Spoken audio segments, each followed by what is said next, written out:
पंजाबी लहर ਦੇ ਪ੍ਰੋਗਰਾਮ ਸਾਂਝੀ ਸਾਥ ਵਿੱਚ ਇੱਕ ਵਾਰ ਫਿਰ ਆ ਬੈਠੇ ਦੋਸਤਾਂ ਨੂੰ ਮੇਰੇ ਵੱਲੋਂ ਬੜੇ ਪਿਆਰ ਸਤਿਕਾਰ ਦੇ ਨਾਲ ਸਤਿ ਸ੍ਰੀ ਅਕਾਲ, ਜੀ ਆਇਆਂ ਨੂੰ, ਨਮਸਕਾਰ, ਆਦਾਬ, अस्सलाम वालेकुम।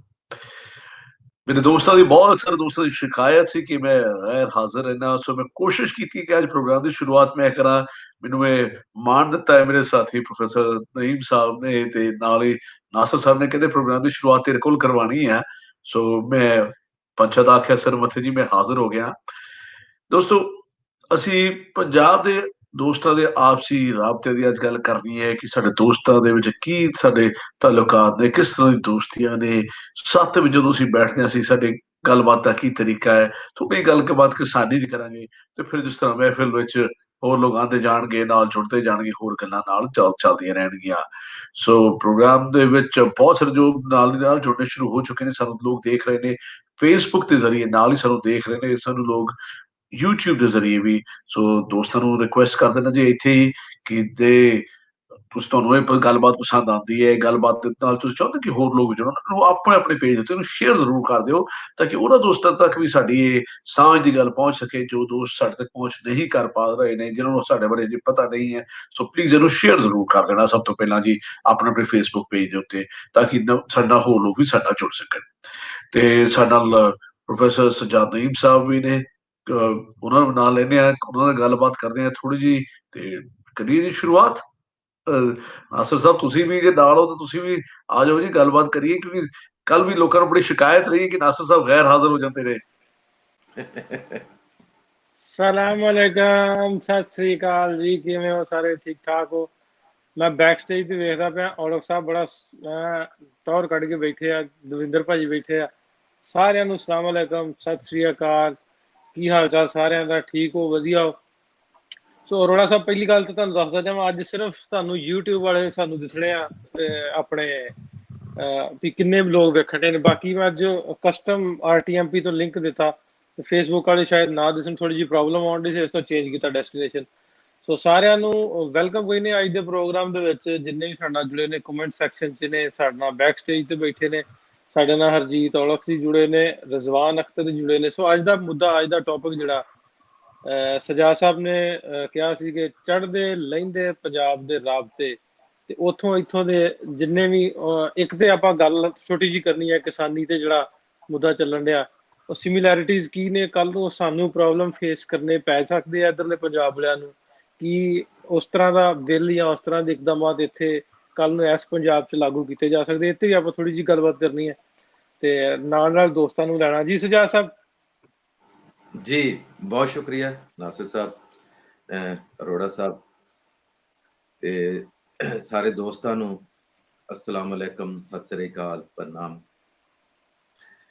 ਨਾਸਿਰ ਢਿੱਲੋਂ ਸਾਹਿਬ, ਦੇਖੋ ਤੁਸੀਂ ਜਦੋਂ ਦਾ ਸੋਸ਼ਲ ਮੀਡੀਆ ਸਾਡਾ ਸ਼ੁਰੂ ਹੋਇਆ ਹੈ ਔਰ ਖਾਸ ਕਰ ਜਿਹੜੇ ਇਸ ਤਰ੍ਹਾਂ ਦੇ ਪ੍ਰੋਗਰਾਮ ਹੋ ਰਹੇ ਨੇ ਜਿਹੜੇ ਇੱਕ ਸਮਝ ਲਓ ਕਿ ਇੱਕ ਮੁਲਕ ਤੋਂ ਦੂਸਰੇ ਮੁਲਕਾਂ ਦੇ ਨਾਲ ਜਿਹੜੇ ਰਾਬਤੇ ਦਾ ਇੱਕ ਬਾਇਸ ਜਿਹੜਾ ਬਣ ਰਹੇ ਨੇ ਪ੍ਰੋਗਰਾਮ, ਤੇ ਇਹ ਸਾਂਝੀ ਸਾਥ ਜਿਹੜੀ ਹੈ ਇਸ ਵਜ੍ਹਾ ਤੋਂ ਵੀ ਜ਼ਿਆਦਾ ਸਮਝ ਲਓ ਕਿ ਲੋਕਾਂ ਦੇ ਦਿਲਚਸਪੀ ਹੈ ਇਹਦੇ ਵਿੱਚ ਕਿ ਇੱਧਰਲੇ ਉੱਧਰਲੇ ਲੋਕ ਜਿਹੜੇ ਹੈ 47 ਦੀ ਵੰਡ ਦੇ ਵਿੱਚ ਵਿਛੜ ਗਏ, ਆਪਣੀਆਂ ਜਨਮ ਭੂਮੀਆਂ ਜਿਹੜੀਆਂ ਸੀ ਛੱਡ ਕੇ ਆਏ, ਆਪਣੇ ਜੱਦੀ ਘਰ ਜਿਹੜੇ ਛੱਡ ਕੇ ਆਏ।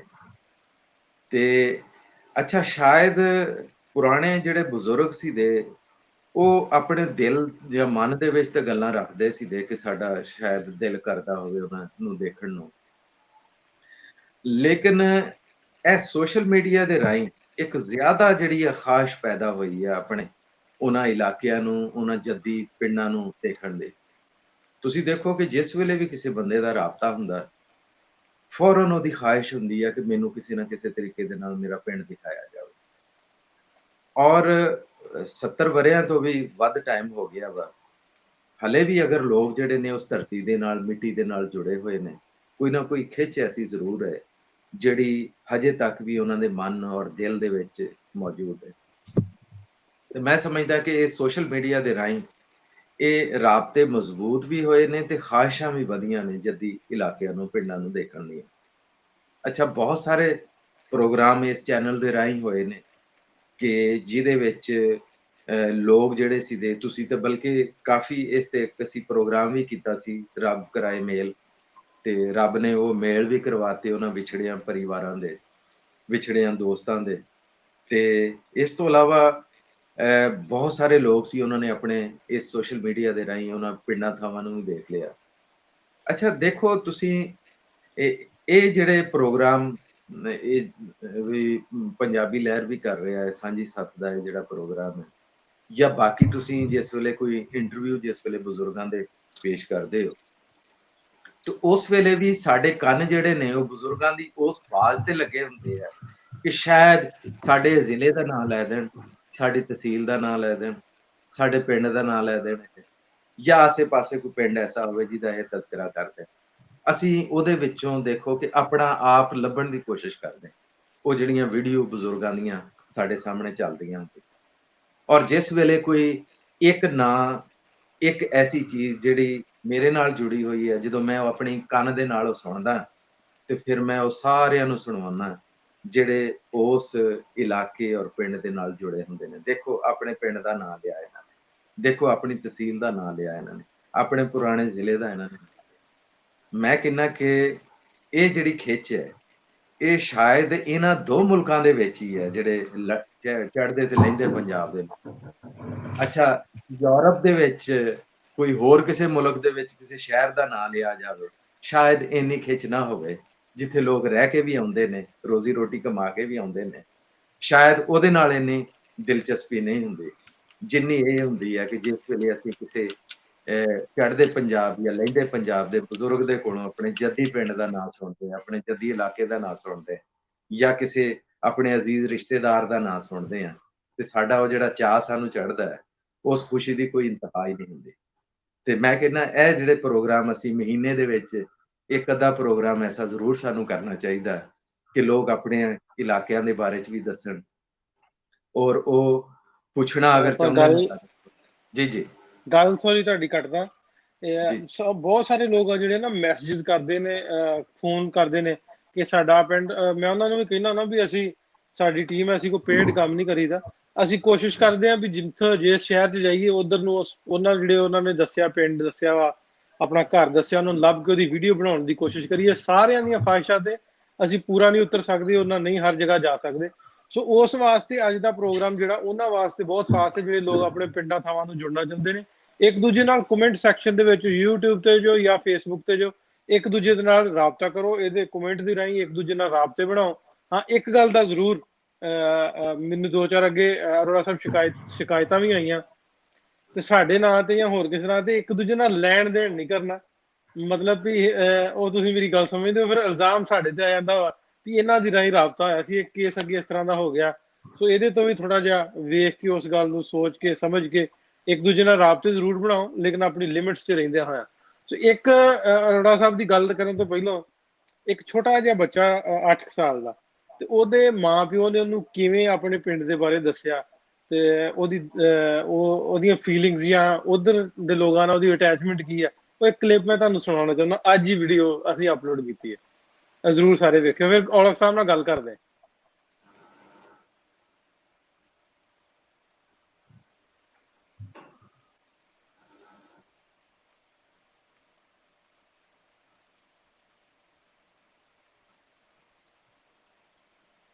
ਤੁਹਾਡਾ ਇੰਨਾ ਕੁ ਫੈਨ ਆ ਨਾ, ਮੇਰੇ ਦੋ ਦਿਲ ਨੇ, ਇੱਕ ਦੇ ਵਿੱਚ ਮੇਰੇ ਮਾਂ-ਬਾਪ, ਇੱਕ ਦੇ ਵਿੱਚ ਮੂਸੇਵਾਲਾ। ਸਭ ਤੋਂ ਜ਼ਿਆਦਾ ਅੱਛਾ ਨਾ ਮੈਨੂੰ ਜਦੋਂ ਮੂਸੇਵਾਲਾ ਲੱਗਦਾ ਹੈ।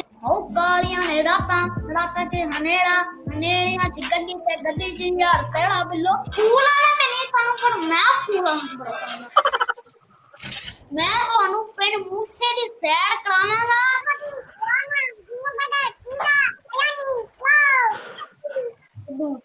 ਪਾਕਿਸਤਾਨ ਮੇਰੇ ਕੋਲ ਲੰਮੂਦੀਨ ਦੇ ਵਿੱਚ ਬਹਿ ਕੇ ਜਾਵਾਂਗਾ, ਗੱਜੀਆਂ ਬਾਜੀਆਂ ਦੇ ਨਾਲ ਹਾਰ ਪਾਵਾਂਗਾ, ਪੈਸਿਆਂ ਦਾ $1000 ਦਾ $200 ਦਾ ਯਾਰ। ਤੇਰਾ ਨਾਂ ਕੀ ਹੈ? ਮੇਰਾ ਪੰਜਾਬੀ ਦੇ ਵਿੱਚ ਤੁਸੀਂ ਬੁਲਾਣਾ ਚਾਹੁੰਦੇ ਹੋ ਕਿ ਮੇਰਾ ਨਾਮ ਹੈ ਕੇਰ ਸਿੰਘ। ਕੇਰ ਸਿੰਘ। ਔਰ ਤੇਰੇ ਪਾਪਾ ਦਾ ਕੀ ਨਾਮ? ਮੇਰੇ ਪਾਪਾ ਦਾ ਨਾਮ ਅਸਲ ਤੇ ਕਲੀਮੁੱਲਾ। ਕਲੀਮੁੱਲਾ। ਔਰ ਨਕਲ? ਨਕਲ ਹੂੰ ਨਹੀਂ, ਨਕਲ ਨਹੀਂ, ਉਹ ਪੰਜਾਬੀ ਵਾਲਾ ਨਾਮ ਜ਼ਰਾ- ਪੰਜਾਬੀ ਵਾਲਾ ਨਾਂ ਕਿਹੜਾ ਸੀ? ਦਿਆਲ ਸਿੰਘ ਸੀ ਤੇ ਉਹਨਾਂ ਨੇ ਮੇਰਾ ਨਾਮ ਆ ਪਾਇਆ ਕੇਰ ਸਿੰਘ। ਕੇਰ ਸਿੰਘ ਤੇਰਾ ਨਾਮ ਪਾਇਆ। ਤੇਰਾ ਵੈਸੇ ਇੱਥੇ ਤੂੰ ਕਾਗਜ਼ਾਂ ਦੇ ਵਿੱਚ ਕਿਹੜਾ ਨਾਂ ਲਿਖਦਾ? ਹਮਜ਼ਾ। ਹਮਜ਼ਾ। ਹਮਜ਼ਾ ਚੱਲ। ਲਿਖਦਾ। ਤੇਰੇ ਦੋਵੇਂ ਨਾਮ ਬਹੁਤ ਸੋਹਣੇ ਆ। ਤਿੰਨੋਂ। ਤਿੰਨੋਂ ਹੀ? ਤੀਸਰਾ ਕਿਹੜਾ? ਆਫਤਾਬ। ਆਫਤਾਬ। ਤਿੰਨੋਂ ਹੀ ਨਾਮ ਬਹੁਤ ਸੋਹਣੇ। ਤੂੰ ਹੈਗਾ ਵੀ ਆਫਤਾਬ ਵਰਗਾ। ਤੇਰਾ ਨਾਂ ਕੇਰ ਸਿੰਘ ਕਿਉਂ ਰੱਖਿਆ ਤੇਰੇ ਘਰ ਵਾਲੇ ਨੇ? ਪਾਪਾ ਨੇ ਰੱਖਿਆ, ਪਾਪਾ ਨੂੰ ਸਿੱਖ ਬੜੇ ਪਸੰਦ ਨੇ, ਤਾਂ ਕਰਕੇ ਤੇਰਾ ਨਾਂ ਕੇਰ ਸਿੰਘ ਰੱਖਿਆ। ਹਾਂਜੀ। ਤੇ ਤੂੰ ਇਹਨੂੰ ਕੀ ਸਮਝਦਾ ਹੈ ਕਿ ਯਾਰ ਮੇਰਾ ਨਾਂ ਕੇਰ ਸਿੰਘ ਹੈ? ਤੂੰ ਰਾਜ਼ੀ ਹੈ ਇਸ ਗੱਲ ਤੇ? ਮੈਨੂੰ ਬੜਾ ਫਖਰ ਹੁੰਦਾ ਕਿ ਮੈਂ ਕੇਰ ਸਿੰਘ ਲੋਕ ਮੈਨੂੰ ਬੁਲਾਉਂਦੇ ਨੇ। ਅੱਛਾ, ਵੈਰੀ ਗੁੱਡ, ਜ਼ਬਰਦਸਤ। ਕਿਹੜਾ ਪਿੰਡ ਆ ਤੇਰਾ ਉੱਥੇ? ਸਾਡਾ ਉੱਥੇ ਜ਼ਿਲ੍ਹਾ ਜਲੰਧਰ ਹੈ ਤੇ ਬਡਾਲਾ। ਬਡਾਲਾ। ਬਡਾਲਾ। ਮਸੂਰਪੁਰ ਬਡਾਲਾ। ਅੱਛਾ, ਤੈਨੂੰ ਕਿਹਨੇ ਦੱਸਿਆ ਕਿ ਤੁਹਾਡਾ ਪਿੰਡ ਜਲੰਧਰ ਸੀ? ਮੈਨੂੰ ਮਾਮਾ ਨੇ ਕੁਝ ਦੱਸਿਆ ਤੇ ਕੁਝ ਪਾਪਾ। ਕੁਛ ਪਾਪਾ ਨੇ ਦੱਸਿਆ। ਕੀ ਹੋਰ ਕੀ ਦੱਸਿਆ ਤੁਹਾਨੂੰ? ਹੋਰ ਕਿ ਉੱਥੇ ਦੇ ਜਿਹੜੇ ਲੋਕ ਨੇ ਨਾ, ਪੁਰਾਣੇ ਜ਼ਮਾਨੇ ਦੇ ਦਾਦੀਮਾਂ ਦੇ ਹਾਂ ਦੇ ਜ਼ਮਾਨੇ 'ਚ, ਹਾਂ ਉਹ ਬੜੇ ਅੱਛੇ ਸੀ। ਅੱਛੇ ਸੀ। ਬੜਾ ਅੱਛਾ ਉਹਨਾਂ ਦਾ ਪਰਿਵਾਰ ਸੀ। ਹੱਸਦੇ ਖੁਸ਼ਦੇ ਰਹਿੰਦੇ ਸੀ। ਫਿਰ ਕੀ ਹੋਇਆ? ਜਦੋਂ ਅਜਾੜੇ ਪਏ ਉਦੋਂ ਬਸ ਕੰਮ ਖਰਾਬ ਹੋ ਗਿਆ। ਕੰਮ। ਅੱਛਾ, ਤੇ ਉਜਾੜੇ 'ਚ ਕੋਈ ਨੁਕਸਾਨ ਤੇ ਨਹੀਂ ਹੋਇਆ? ਕੋਈ ਮੰਮੀ ਪਾਪਾ ਨੇ ਦੱਸਿਆ ਕਿ ਨਹੀਂ? ਨੁਕਸਾਨ ਤਾਂ ਕੀ, ਇੰਨੇ ਖੂਨ ਖਰਾਬੇ ਹੋਏ। ਹੋਣਾ ਚਾਹੀਦਾ ਸੀ ਕਿ ਨਹੀਂ? ਹੋਣਾ ਤਾਂ ਨਹੀਂ ਚਾਹੀਦਾ ਪਰ ਹੋ ਗਿਆ। ਹੋ ਗਿਆ, ਮਾੜਾ ਹੋਇਆ ਨਾ। ਤੇ ਹੁਣ ਕੀ ਤੂੰ ਕੀ ਸੋਚਦਾ ਹੈ ਕਿ ਦੋਵਾਂ ਮੁਲਕਾਂ ਨੂੰ ਇੰਜ ਲੜਨਾ ਚਾਹੀਦਾ ਕਿ ਨਹੀਂ? ਬਿਲਕੁਲ ਨਹੀਂ ਲੜਨਾ ਚਾਹੀਦਾ, ਭਰਾ ਬਣ ਕੇ ਰਹਿਣਾ ਚਾਹੀਦਾ। ਤੇ ਤੇਰਾ ਕੀ ਖਿਆਲ ਹੈ ਜਦੋਂ ਤੂੰ ਵੱਡਾ ਹੋਏਗਾ? ਨਹੀਂ, ਵੱਡਾ ਤੇ ਵੈਸੇ ਤੂੰ ਹੈਗਾ, ਜਿੱਦਾਂ ਮੈਂ ਤੇਰੀ ਗੱਲਾਂ ਸੁਣ ਰਿਹਾ, ਤੇ ਤੂੰ ਉੱਥੇ ਚੱਕਰ ਲਾਏਗਾ? ਮਨਸੂਰਪੁਰ, ਬਟਾਲਾ, ਜਲੰਧਰ ਜਾਏਗਾ ਕਿ ਨਹੀਂ? ਜੀ ਮੈਨੂੰ ਤੁਸੀਂ, ਮੈਂ ਤਾਂ ਕਹਿੰਦਾ ਮੈਨੂੰ ਉੱਡ ਕੇ ਹੀ ਲੈ ਜਾਓ। ਮੈਨੂੰ ਤੂੰ ਨਾ ਕੋਈ ਉੱਥੇ ਨਾ ਖਿੱਚ ਕੇ ਲੈ ਜਾ। ਖਿੱਚ ਕੇ ਲੈ ਜਾਏ, ਫਿਰ ਵਾਪਸ ਆਏਗਾ ਜਾਂ ਉੱਥੇ ਹੀ ਰਹੇਗਾ? ਮੈਂ ਉੱਥੇ ਮਹੀਨਾ ਪੜਾਵਾਂਗਾ। ਮਹੀਨਾ ਕਰਾਂਗਾ। ਅੱਛਾ, ਤੈਨੂੰ ਚੜ੍ਹਦੇ ਪਾਸੇ ਵਾਲਾ ਕਿਹੜਾ ਸਿੰਗਰ ਚੰਗਾ ਲੱਗਦਾ? ਮੈਨੂੰ ਉੱਥੇ ਤੇ ਚੜ੍ਹਦੇ ਪਾਸੇ ਨੂੰ ਪਾਕਿਸਤਾਨ ਦੇ, ਇੰਡੀਆ ਦੇ, ਅਮਰੀਕਾ ਦੇ, ਸਾਰੇ ਪੂਰੀ ਦੁਨੀਆ ਦੇ ਸਿੰਗਰਾਂ ਤੋਂ ਸਭ ਤੋਂ ਜ਼ਿਆਦਾ ਅੱਛਾ ਨਾ ਮੈਨੂੰ ਸਿੱਧੂ ਮੂਸੇਵਾਲਾ ਲੱਗਦਾ ਹੈ। ਲਾਇਕ ਸਿੱਧੂ ਮੂਸੇ। ਸਿੱਧੂ ਮੂਸੇਵਾਲੇ ਨੂੰ ਲਾਇਕ ਕਰਦਾ। ਉਹਦਾ ਕੋਈ ਗਾਣਾ ਗੁਣਾ ਵੀ ਆਂਦਾ ਹੈ? ਗਾਣਾ ਜੀ ਜਿੰਨੇ ਮਰਜ਼ੀ ਤੁਸੀਂ ਸੁਣਨਾ ਸੁਣ, ਚਾਹੁੰਦੇ ਸੁਣਾ। ਇੱਕ ਸੁਣਾ ਯਾਰ, ਗਾਣਾ ਤੇ ਕੋਈ ਸੁਣਾ ਦੇ। ਓ ਕਾਲੀਆਂ ਨੇ ਰਾਤਾਂ, ਰਾਤਾਂ 'ਚ ਹਨੇਰਾ, ਹਨੇਰਿਆਂ 'ਚ ਗੱਡੀ ਤੇ ਗੱਡੀ 'ਚ ਯਾਰ ਤੇਰਾ ਬਿੱਲੋ, ਗੱਡੀ 'ਚ ਯਾਰ ਤੇਰਾ ਬਿੱਲੋ, ਜਾਂਦਾ ਸ਼ੁਕਦਾ ਉਹ ਚੁੱਪ ਕਰ ਤਾਂ ਓਏ। ਸਟੈਂਡ ਨਹੀਂ ਬਿੱਲੋ। ਅੱਛਾ, ਸਿੱਧੂ ਮੂਸੇਵਾਲੇ ਨੂੰ ਮਿਲਣਾ ਚਾਹੁੰਦਾ? ਜੀ ਮੈਂ ਅਗਰ ਇੰਟਰਵਿਊ ਦਿੱਤਾ ਨਾ, ਹਾਂ, ਇਹਦੇ ਦੂਜਾ ਹਿੱਸਾ ਮੇਰਾ ਸਿੱਧੂ ਮੂਸੇਵਾਲਾ ਹੈ। ਦੂਜਾ ਹਿੱਸਾ ਤੇਰਾ ਸਿੱਧੂ ਮੂਸੇਵਾਲਾ? ਹਾਂਜੀ ਉਹਨੂੰ ਮਿਲਣ ਜਾਣਾ? ਜੀ ਤੁਸੀਂ ਨਾ ਮੈਨੂੰ ਬਸ ਆ ਟਿਕਟ ਦੇ ਪੈਸੇ ਸਭ ਕੁਝ ਮੈਂ ਦੇਣਾ, ਬਸ ਨਾ ਤੁਸੀਂ ਮੈਨੂੰ ਨਾ ਉਹਦਾ ਟਿਕਾਣਾ ਦੱਸ ਦਿਓ, ਮੈਂ ਉੱਥੇ ਜਾਣਾ। ਸਿੱਧੂ ਮੂਸੇਵਾਲੇ ਕੋਲ ਪਹੁੰਚ ਜਾਏਗਾ? ਹਾਂ, ਤੁਸੀਂ ਲੈ ਜਾਓ। ਸਤਿ ਸ੍ਰੀ ਅਕਾਲ। ਮੇਰਾ ਫੇਵਰਿਟ ਸਿੰਗਰ ਤੁਸੀਂ ਹੋ? ਕੌਣ? ਸਿੱਧੂ ਮੂਸੇਵਾਲਾ। ਸਿੱਧੂ ਮੂਸੇਵਾਲਾ, ਠੀਕ ਤੇ ਹੈ। ਮੈਂ ਤੁਹਾਡੇ ਨਾਲ ਮਿਲਣਾ ਚਾਹੁੰਦਾ। ਮੈਨੂੰ ਬੜੀ ਖੁਸ਼ੀ ਹੋਏਗੀ ਜੇ ਮੈਂ ਤੁਹਾਡੇ ਨਾਲ ਮਿਲਾਂਗਾ। ਮੈਂ ਤੁਹਾਡੇ ਸੌਂਗ ਤੁਹਾਡੇ ਕੋਲ ਬੈ ਕੇ ਸੁਣਨਾ ਚਾਹੁੰਦਾ ਵਾਂ, ਜਿਹੜੇ ਮੈਂ ਲੈਪਟਾਪ ਤੇ ਮੋਬਾਈਲ ਤੇ ਵੇਖੇ ਨੇ। ਉਹਨਾਂ ਨੇ ਮੈਨੂੰ, ਤੂੰ ਫੈਨ ਹੈ ਉਹਦਾ? ਜੀ ਬਿਲਕੁਲ ਫੈਨ। ਜਿਹੜੇ ਮੇਰੇ ਸਿੰਗਰ ਸਿੱਧੂ ਮੂਸੇਵਾਲੇ ਨੇ ਨਾ, ਉਹਨਾਂ ਨੂੰ ਮੈਂ ਕਹਿਣਾ ਚਾਹਾਂਗਾ ਕਿ ਇਹ ਜਿਹੜੇ ਗਾਣੇ ਤੁਸੀਂ ਗਾਉਂਦੇ ਹੋ, ਇਹਨਾਂ ਵਿੱਚ ਥੋੜੀ ਜਿਹੀ ਕਿਉਰਿਓਸਿਟੀ ਰੱਖਣੀ ਹੈ। ਬਾਕੀ ਵੀਡੀਓ ਵੇਖਣ ਲਈ ਸਿੱਧੂ ਮੂਸੇਵਾਲਾ ਯੰਗ ਫੈਨ ਇਨ ਪਾਕਿਸਤਾਨ, ਸੋ ਵੀਡੀਓ ਜ਼ਰੂਰ ਸਰਚ ਕਰਿਓ। ਬਹੁਤ ਜ਼ਬਰਦਸਤ ਵੀਡੀਓ, ਬੱਚੇ ਨੇ ਬਹੁਤ ਜ਼ਿਆਦਾ। ਇਹਦੇ ਵਿੱਚ ਵੇਖੋ, ਇੱਕ ਤੇ ਸਿਰਫ ਹਾਸੇ ਵਾਲੀ ਜ਼ਰੂਰ ਹੈ, ਫਨੀ ਜ਼ਰੂਰ ਹੈ, ਲੇਕਿਨ ਉਹਦੇ ਪੇਰੈਂਟਸ ਦੀ ਅਟੈਚਮੈਂਟ ਕਿੰਨੀ ਸੀ ਆਪਣੇ ਪਿੰਡ ਨਾਲ। ਉਹਨੇ ਆਪਣੇ 8 ਸਾਲ ਦੇ ਨਿਆਣੇ ਨੂੰ ਵੀ ਦੱਸਿਆ ਕਿ ਆ ਸਾਡਾ ਪਿੱਛੇ ਆ ਪਿੰਡ ਸੀ। ਉਹ ਦਾਦੀ ਪਿੱਛੇ ਆਂਦੀ ਮੈਂ ਤੇਰੇ ਚਪੇੜ ਮਾਰਨੀ ਹੈ, ਉਹ ਫਿਰ ਵੀ ਫਰ ਬੋਲੀ ਜਾਂਦੀ।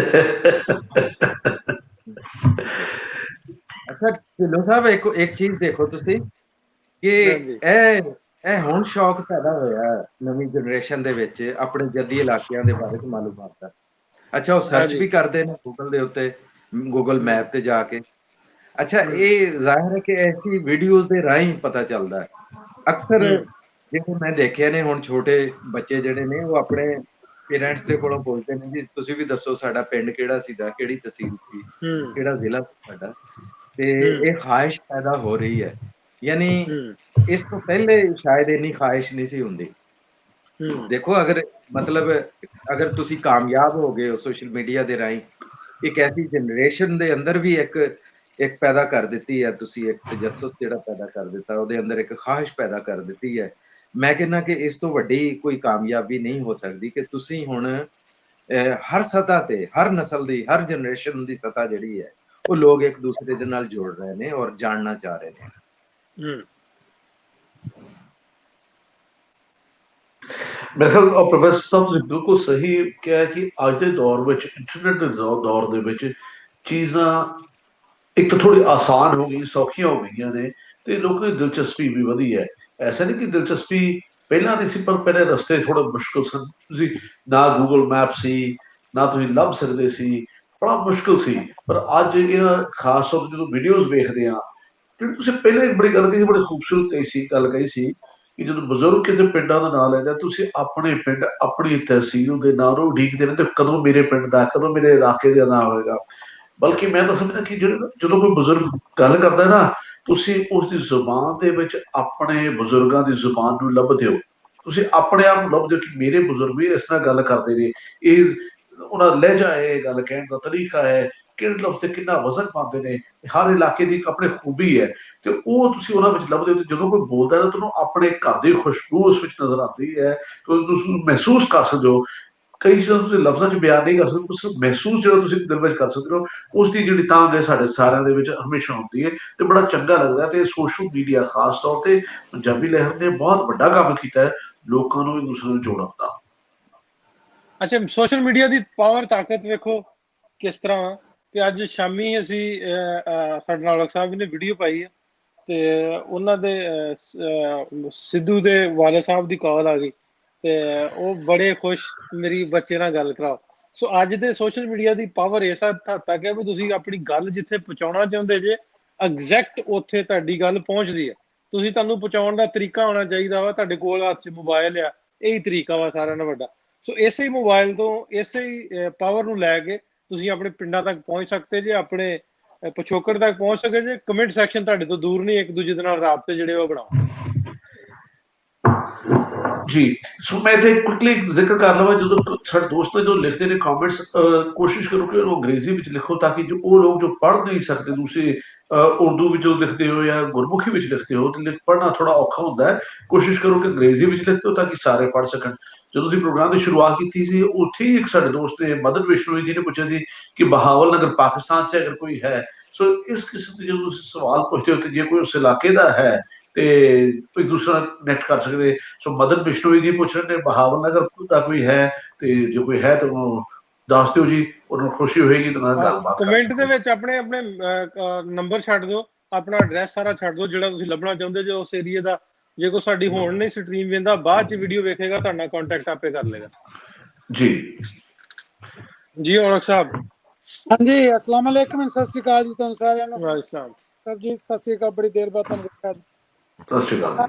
ਮੈਂ ਅੱਜ ਕੱਲ ਨਾ ਐਤਵਾਰ ਦੀ ਉਡੀਕ, ਮੇਰਾ ਸਟੋਰ ਜਿਹੜਾ ਨਾ ਉਹ 7 ਵਜੇ ਖੁੱਲ੍ਹ, ਤੁਸੀਂ ਯਕੀਨ ਕਰੋ ਮੈਂ 7:30 ਵਜੇ ਦਾ ਆਇਆ ਇੱਥੇ, ਸਿਰਫ ਇਸ ਕਰਕੇ ਕਿ ਮੈਂ ਤੁਹਾਡੇ ਸੱਜਣਾ ਨਾਲ ਗੱਲਬਾਤ ਕਰ ਸਕਾਂ। ਕੱਲ ਤੁਹਾਨੂੰ ਮਿਸ ਕੀਤਾ ਔਲਖ ਸਾਹਿਬ, ਕੱਲ ਤੁਹਾਨੂੰ ਮਿਸ ਕੀਤਾ ਬਹੁਤ ਜ਼ਿਆਦਾ। ਮੈਂ ਸੁਣਿਆ, ਕੱਲ ਮੈਂ ਮਤਲਬ ਸੁਣਦਾ ਰਿਹਾ, ਪਰ ਮੈਂ ਪਾਰਟਿਸਿਪੇਟ ਨਹੀਂ ਕਰ ਸਕਦਾ ਕਿਉਂਕਿ ਕੰਮ ਸ਼ੁਰੂ ਹੋ ਗਿਆ ਸੀ ਉਦੋਂ ਪਹਿਲਾਂ। ਮੈਂ ਇੱਕ ਛੋਟੀ ਜਿਹੀ ਗੱਲ ਕਰੂੰਗਾ, ਪ੍ਰਵਾਸ। ਮੇਰੇ ਕੋਲ ਇੱਥੇ ਪ੍ਰਵਾਸ ਦਾ, ਅਸੀਂ ਹੱਡੀ ਹੰਡਾਇਆ ਪ੍ਰਵਾਸ ਦੋ ਤਰ੍ਹਾਂ ਦਾ ਸਾਨੂੰ। ਇੱਕ ਸਾਡੇ ਸੋਸ਼ਲ ਮੀਡੀਆ ਤੋਂ ਜਿਹੜਾ ਪਹਿਲਾਂ ਦਾ ਪ੍ਰਵਾਸ ਸੀ ਨਾ, ਉਹ ਬੜਾ ਦੁਖਦਾਈ ਸੀ, ਬੜਾ ਔਖਾ ਸੀ। ਉਹ ਸੋਸ਼ਲ ਮੀਡੀਆ ਤੋਂ ਬਾਅਦ ਵਾਲਾ ਥੋੜਾ ਜਿਹਾ ਸੌਖਾ ਹੈ। ਦੇਖੋ ਕਮਾਲ ਦੀ ਗੱਲ ਹੈ, ਤੁਸੀਂ ਪਾਕਿਸਤਾਨ 'ਚ, ਮੈਂ ਅਮਰੀਕਾ 'ਚ, ਸਰਬਜੀਤ ਕੈਨੇਡਾ 'ਚ ਬੈਠੇ, ਤੇ ਅਸੀਂ ਕਿਆ ਇੱਕ ਦੂਜੇ ਨਾਲ ਸਾਹਮਣੇ ਬਹਿ ਕੇ ਗੱਲ ਕਰ ਰਹੇ ਹਾਂ। ਪੁਰਾਣੇ ਜ਼ਮਾਨੇ 'ਚ ਤਾਂ ਫੋਨ ਤੇ ਵੀ ਇੰਡੀਆ ਨਹੀਂ ਸੀ ਗੱਲ ਹੁੰਦੀ ਸਾਡੇ ਤੋਂ, ਚਿੱਠੀਆਂ 15 ਦਿਨਾਂ ਬਾਅਦ ਕਿਤੇ ਹੁੰਦੀ ਸੀ।